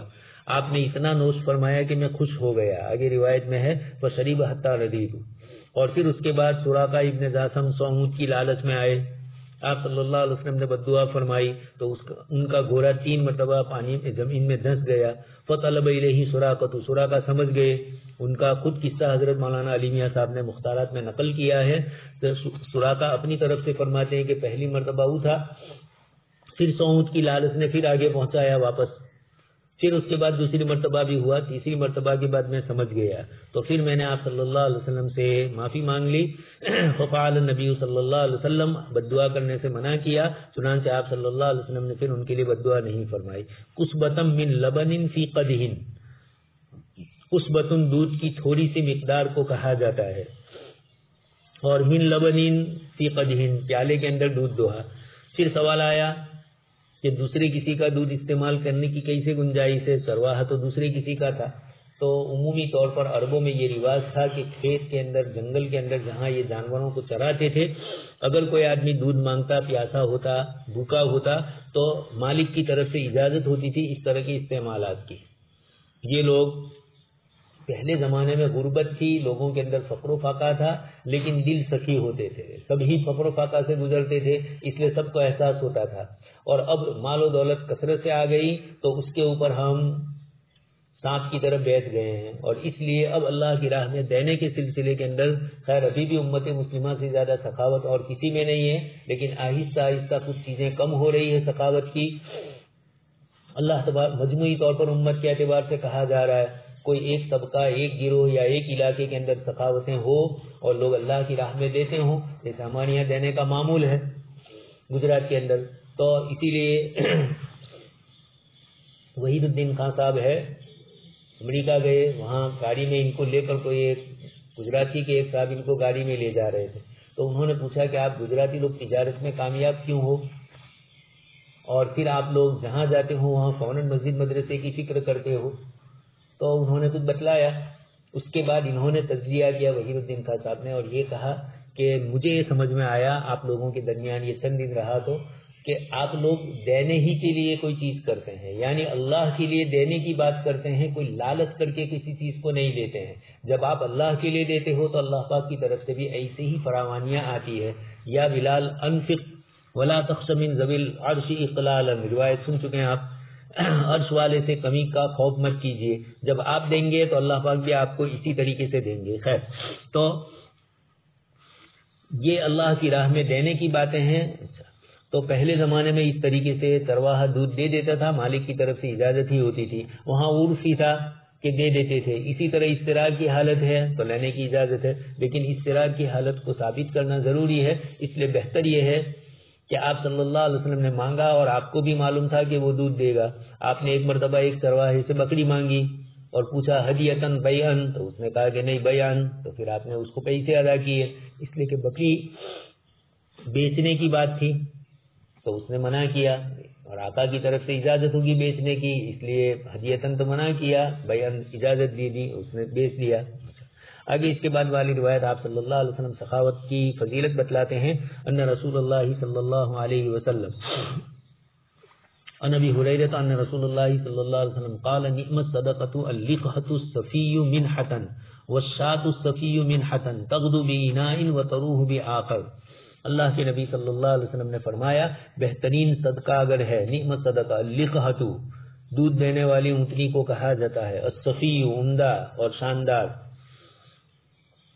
اسی اور منحتن عطیتن ہدیتن، اسی طرح بکری بھی کوئی دے کسی کو تو لقحتن اونٹنی کو کہا جاتا ہے عمومی طور پر، تو وہ دے، یا اسی طریقے سے بکری ہے تو کسی کوئی بھی چیز دی جائے تو اس سے دودھ دوہ کر وہ ایک تو یہ ہے کہ واپس کرنا ہوتا ہے، اور ایک یہ ہوتا ہے کہ اس کو ہدیہ کر دے، دونوں چیزیں ہیں، گنجائش ہے اس کی۔ آپ صلی اللہ علیہ وسلم نے غریب مسکین وغیرہ کا خیال کرتے ہوئے اس طرح کی تمام چیزیں ذکر فرمائی۔ امام بخاری رحمۃ اللہ علیہ تو اس روایت کو لائے کہ حضور نے دودھ استعمال فرمایا، جب اس کی فضیلت بتلائی تو آپ نے خود بھی اپنے پاس آئے ہیں اسے جانور، تو آپ نے لوگوں کو سخاوت کی، اور کسی کی طرف سے اگر آپ کو جانور ملے تو آپ نے لیے بھی، آپ نے دودھ پیا خود بھی اور دوسروں کو بھی پلایا، ابو ہریرہ کو خوب پلایا، علم بھی پلایا اور دودھ بھی پلایا۔ خیر، حضرت عبداللہ ابن عباس فرماتے ہیں شریب لبنا فمضمض وقال ان له دسما، آپ صلی اللہ علیہ وسلم نے دودھ پی کر کلی فرمائی۔ یہ مناسب ہے، اگرچہ ہمارے زمانے کا دودھ ہوتا ہی نہیں ایسا کہ کلی کی ضرورت پڑے،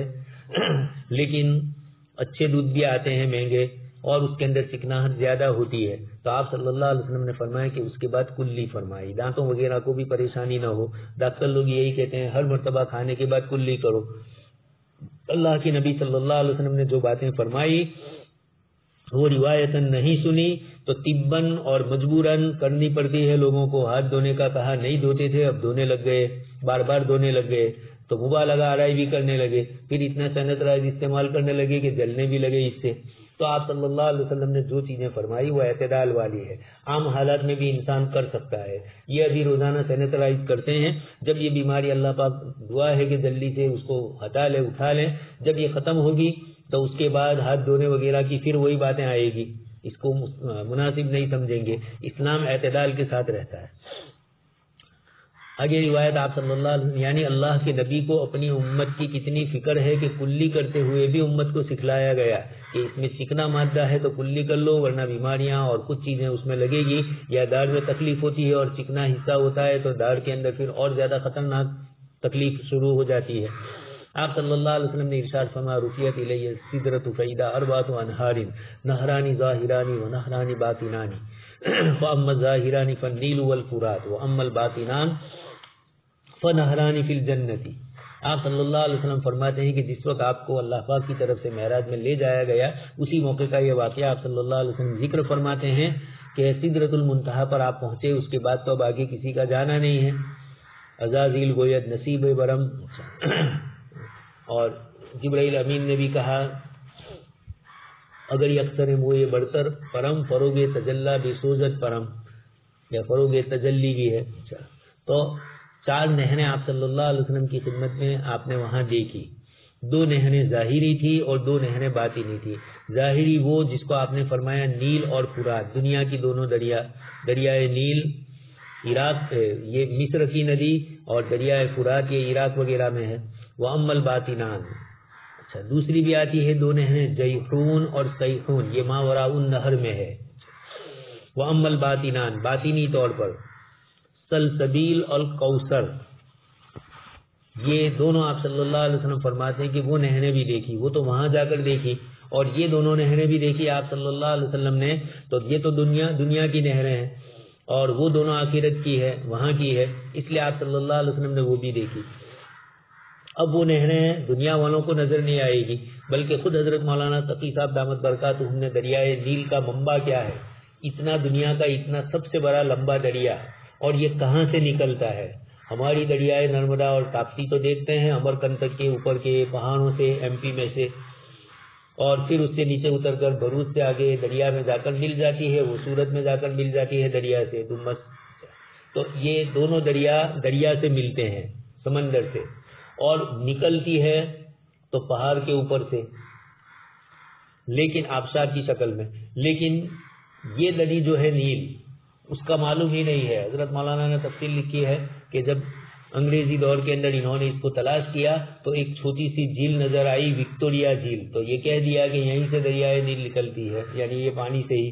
لیکن جھیل اتنا بڑا نہیں ہے, دریا بہت لمبا ہے. تو یہ اللہ پاک کا غیبی نظام ہے, اس لیے دریائے نیل کا دہانا ہی معلوم نہیں ہے دنیا میں لوگوں کو. یہ بھی اشارہ اس کی جنتی ہونے کی طرف. اور یہ دریائے فرات آرمینیا میں بھی آئی اور عراق میں بھی لگی ہوئی ہے. وہ امل باطینان, باطینی بھی دونوں بتلا دی. اچھا آگے اس کے بعد فرمایا وہ اسی بھی ثلاثت اقداح قدهم فیہ لبن. آپ صلی اللہ علیہ وسلم کے سامنے یہاں روایت میں ہے 3 پیالے پیش کیے, اور اس سے پہلے روایت میں آپ سن چکے ہیں کہ 2 پیالے پیش کیے گئے. تو کوئی منافات نہیں ہے. 2 پیالے تو آپ جب جا رہے تھے اس وقت تھا, اور یہ سدرۃ المنتہا کے اعتبار سے ہے, اس لیے دونوں اعتبار سے آپ صلی اللہ علیہ وسلم کو دونوں نہروں کا, 3 پیالوں کا اور دونوں پیالوں کا جو آپ کا ذکر ہے, دونوں اپنی جگہ پر صحیح ہے. تو قدح فیہ لبن, دودھ والا. امام بخاری تو اسی نسبت سے لائے ہیں, شہد والا اور شراب والا. فاخذت فیہ اللبن فشربت فقیل لی اصبت الفطرہ انت وامتک. فطرت کو پا لیا, مراد یہی ہے کہ آپ صلی اللہ علیہ وسلم نے جب اس کو لے لیا تو اللہ تبارک و تعالیٰ کی طرف سے غیبی طور پر اس امت کے لیے پہلے سے ہی انتظام کیا گیا تھا کہ اس امت کو درستگی پر رکھا جائے گا, اور اللہ پاک کی طرف سے شراب والی چیز کو اس امت سے دور کیا گیا. الحمدللہ امت کا ایک بڑا طبقہ شراب سے محفوظ ہے, لیکن ہے کچھ علاقوں کے اندر مسلمان شراب پیتے ہیں. گاؤں کے آخری محلے جو ہوتے ہیں یا کچھ شہر کے بھی آخری کونے ہوتے ہیں جہاں زیادہ تر لوگوں کی جانے آنے کی چیزیں نہیں ہوتی, ایسی جگہوں پر جا کر بھی کچھ لوگ شراب پیتے ہیں, بنگ پیتے ہیں. یہ سب چیزیں شریعت اسلامیہ نے منع فرمائی. حضرت انس ابن مالک فرماتے ہیں, حضرت مالک ابن سعد سے آپ صلی اللہ علیہ وسلم نے فرمایا فی الانہار نحوہ ولم یذکروا ثلاثۃ اقداح. اس روایت میں 3 کا ذکر نہیں ہے تو کوئی حرج نہیں ہے, دوسری روایتوں میں ہے. الگ الگ حضرات سے الگ الگ روایتیں مروی ہے, الگ الگ لوگوں نے ان روایتوں کو نقل کیا. امام بخاری رحمۃ اللہ علیہ نے ان سب کے نام بھی لیے, ہشام, سعید, ابو عروبہ, حمام ابن یحییٰ, قتادہ سے ان تمام حضرات نے روایت کی. انہوں نے نہروں کا ذکر کیا, البتہ 3 پیالوں کا ذکر انہوں نے نہیں کیا. امام بخاری نے ان کی روایت کو کتاب بدیع الخلق کے اندر نقل فرمائی ہے ان روایتوں کو. باب استعداد الماء, میٹھا پانی تلاش کرنا, میٹھا پانی چاہنا. آپ صلی اللہ علیہ وسلم اور حضرت ابوبکر صدیق ایک جگہ پر گئے. آگے روایت آ رہی ہے, وہ بھی پہلی روایت ابو طلحہ والی ہے. حضرت ابو طلحہ, حضرت انس بن مالک فرماتے ہیں کہ ابو طلحہ مدینہ میں انصار میں سب سے زیادہ مالا من نخل, کھجور کے باغ والے تھے. وکان احب مال الیہ بیرحا, اور ان کے مال میں سب سے پسندیدہ بیرحا, اس کا نام ہے یہ باغ. پہلے عرض کر چکا ہوں شاید میں آپ حضرات کے سامنے کہ مسجد نبوی میں جب آپ جائیں گے اور باب الفہد سے جائیں گے 21 سے 25 تک کے دروازے, یہ جو سامنے بالکل مسجد نبوی کا بیچ والا حصہ, یہ بیچ سے جب آپ گزریں گے سیدھے مسجد میں اندر جائیں گے تو اوپر بائیں جانب سیڑھی آتی ہے اوپر چڑھنے کی, اوپر کی منزل پر. یہ سیڑھی جو آتی ہے اس سے تھوڑا ہٹ کر تھوڑا مسجد کی طرف آگے بڑھیں گے آپ, اور 1-2 چٹائی اٹھائیں گے تو نیچے ایک ماربل کا پتھر نظر آئے گا اور اس پر لکھا ہے بیروحا. ہمارے بڑے بھائی چونکہ عموماً جاتے رہتے ہیں تو اس قسم کی چیزیں تلاش کرتے ہیں, تو انہوں نے مجھے بتلایا کہ فجر میں میرے ساتھ اس طرف آنا تو میں آپ کو بتلاؤں گا. چنانچہ گئے ہم تو انہوں نے اٹھایا, ان کو تو معلوم تھا کہ اس جگہ پر ہے, اور نیچے بتلایا, پتھر ہی پر لکھا ہوا تھا بیروحا. تو یہ اس وقت تو یہ مسجد نبوی سے باہر تھا, اور اب مسجد نبوی کے دروازے پر تو یہ آ ہی گیا ہے کنواں. آپ صلی اللہ علیہ وسلم کے زمانے کا جتنا مدینہ منورہ تھا یہ پورا کا پورا مسجد نبوی کے صحن میں یا مسجد نبوی کے اندر کے حصے میں آ چکا ہے. صحن بھی بہت کشادہ ہے حرم کا مسجد نبوی کا, تو یہ سب کا سب مدینہ آ گیا ہے. ایک کتاب ہے بیوت الصحابہ حول المسجد النبوی. حدیث شریف پڑھنے والے طلباء کو اس کو پڑھنا چاہیے تاکہ یہ پتہ چلے کہ آپ صلی اللہ علیہ وسلم کے زمانے میں صحابہ کے مکانات کہاں کہاں تھے اور کس کس طریقے سے جب حضور نے کسی کام کے لیے بلایا یا حضور کسی کے یہاں گئے تو یہ مسجد کہاں آئی, یہ جگہ کہاں آئی. یہ چیزیں آپ جان لیں گے اور پھر مدینہ منورہ جائیں گے تو آپ کو احادیث کا ذخیرہ سمجھ میں آئے گا. مسجد قباء آپ گئے تو مسجد قباء آپ صلی اللہ علیہ وسلم ہر سنیچر کو تشریف لے جاتے تھے تو کتنی دور آئی. اسی طریقے سے اور دوسری مسجدیں بھی ہے اور دوسرے اس کے مقامات بھی ہے. تو آپ صلی اللہ علیہ وسلم کو سب سے پسندیدہ مال, حضرت ابو طلحہ کو سب سے پسندیدہ جو باغ تھا اور مال تھا وہ ان کا مسجد نبوی کے قریب والا تھا. وکان مستقبلۃ المسجد, یہ اس زمانے کے اعتبار سے ہے مسجد کے سامنے, اب تو مسجد کے اندر آ گیا. وکان رسول اللہ یعنی باغ نہیں ہے وہی مسجد کا حصہ بن گیا. اور اللہ کے نبی صلی اللہ علیہ وسلم, اور چونکہ یہ جو باب الفہد ہے وہ چونکہ شاہ فہد کے زمانے میں بنا ہوا ہے تو ان کا صحن بھی کافی اس طرف پھیلا ہوا ہے. تو مسجد نبوی کے صحن میں یہ باب الفہد سے جب جائیں گے وہاں اوپر سیڑھی چڑھنے کی ہے, سیڑھی کی طرف نہیں جانا ہے لیکن بائیں حصے میں مسجد کی جو دیوار ہے اس کے قریب جائیں گے تو صحن میں بیچ میں ہی یہ جگہ مل جاتی ہے. اللہ کے رسول صلی اللہ علیہ وسلم اس بعد میں تشریف لے جاتے تھے, اس کا خوشگوار پانی پیتے تھے. مما فیہا طیب, خوشگوار پانی تھا. مما فیہا طیب, عجیب جملہ ذکر فرمایا. تو آپ صلی اللہ علیہ وسلم استعمال فرماتے. جب یہ آیت نازل ہوئی لن تنالوا البر حتی تنفقوا مما تحبون, تو ابو طلحہ کھڑے ہوئے اور کہا کہ اللہ کے رسول صلی اللہ علیہ وسلم, اللہ پاک کی کامل محبت اپنی محبوب چیز کے خرچ کرنے پر ہے جیسے لن تنالوا البر سے معلوم ہو رہا ہے, اور میرا سب سے محبوب مال اگر میرے نزدیک ہے تو بیروحا ہے, یہ باغ والا ہے, اور میں اس کو صدقہ کرنا چاہتا ہوں اللہ کے لیے. اور جبر رہا وزخ رہا عند اللہ, اس کی نیکی اور اس کا ذخیرہ اللہ کے یہاں میں چاہ رہا ہوں, یعنی اس کا ثواب مجھے اللہ پاک کے یہاں ملے. تو آپ اس کو حیث اراک اللہ, آپ کو اللہ پاک جیسا فرمائے اس طریقے سے آپ میرے اس باغ کو استعمال کر سکتے ہیں. اللہ کے نبی صلی اللہ علیہ وسلم نے فرمایا بخون, خوشخبری سنائی اور آپ خوش ہو گئے. یہ جملہ تعریف کے طور پر بولا جاتا ہے. ذالک مال رابح او رائح, روایت میں راوی کو شک ہے کہ رابح ہے یا رائح ہے, دونوں کا مطلب ایک ہی ہے. رابح کا معنی نفع بخش, فما ربحت تجارتهم, اور رائح کا معنی چلنے والا, یعنی مسلسل اس کا ثواب تمہیں اللہ پاک کی طرف سے ملتا ہی رہے گا. یہ راوی جو عبداللہ ہے وہ اس میں شک کرتے ہیں, عبداللہ ابن مسلمہ. وقد سمیت ما قلت, تم نے جو کچھ کہا میں نے اس کو سن لیا. وانی ارى ان تجعلها في الاقربین, میں چاہتا ہوں کہ تم اپنے قریبی رشتہ داروں میں اس کو خرچ کرو. ابو طلحہ حضرت انس فرماتے ہیں کہ حضرت ابو طلحہ رضی اللہ تعالیٰ عنہ نے فرمایا کہ افعلوا یا رسول اللہ, آپ نے جو فرمایا اس کے مطابق میں اپنے رشتہ داروں میں خرچ کروں گا. فقسمها ابو طلحہ فی اقاربه وفی بنی عمه, حضرت انس رضی اللہ تعالیٰ عنہ فرماتے ہیں کہ حضرت ابو طلحہ نے یہ باغ اپنے قریبی رشتہ داروں میں اور اپنے چچا زاد بھائیوں میں تقسیم کیا. دوسری روایت میں ہے کہ حضرت انس نے فرمایا کہ مجھے نہیں ملا, تو حضرت انس کو اس لیے نہیں ملا کہ ان کی جو رشتہ داری تھی وہ تو ام سلمہ کی وجہ سے تھی, ام سلیم کی وجہ سے تھی, اور باپ کے رشتے کے اعتبار سے حضرت انس رضی اللہ تعالیٰ عنہ, حضرت انس ابن مالک ان کا دوسرا خاندان تھا اور ابو طلحہ کا دوسرا خاندان. تو حضور نے جب فرمایا تو ابو طلحہ نے اپنے قریبی رشتہ داروں کو دیا. دوسری روایت میں جن جن صحابہ کو دیا ان کا نام بھی روایت میں موجود ہے. اسماعیل روایت کے راوی ہے اور یحییٰ رائحٌ فرماتے ہیں. اسماعیل فرماتے ہیں کہ یحییٰ وقال اسماعیل و یحییٰ, ان دونوں راویوں نے رائحٌ فرمایا اور دوسرے راویوں نے رابحٌ فرمایا. خیر, آپ صلی اللہ علیہ وسلم میٹھے پانی کو چاہتے تھے تو میٹھے پانی کا طلب کرنا یہ تقویٰ کے خلاف نہیں ہے, ترفہ میں بھی شامل نہیں ہے. پانی وغیرہ میں ڈال کر خوشبودار بنانا علماء کے نزدیک تعیش کی وجہ سے اس کو مکروہ ڈالا, مشک وغیرہ ڈالتے ہیں, لیکن خیر یہ بھی نہیں ہے. آج کل کثرت سے جو استعمال ہو رہا ہے منرل پانی یہ بھی جائز ہے, لیکن مکمل پانی کا کھارا پن نکل جانا یہ پانی کے لیے اچھا نہیں ہے. اللہ پاک نے پانی میں جو کچھ کھارا پن, وہ بھی نہیں جو ماتلی والا کہ میں کھارا پن ہے 3000 سے اوپر TDS اس کے ہیں تو اتنا تو پسندیدہ نہیں ہے, لیکن یہ کہ بالکل ہی کھارا پن اس کا نکال دیا جائے اور صرف میٹھا ہی میٹھا نظر آئے اور پھر اس میں دوسرے کیمیکل ڈالے جائیں تو یہ پسندیدہ نہیں سمجھا گیا ہے. خیر, لیکن یہ طبی اعتبار سے گفتگو ہو رہی ہے. سبحان اللہ وبحمدہ سبحانک اللہم وبحمدک نشہد ان لا الہ الا انت نستغفرک ونتوب الیک.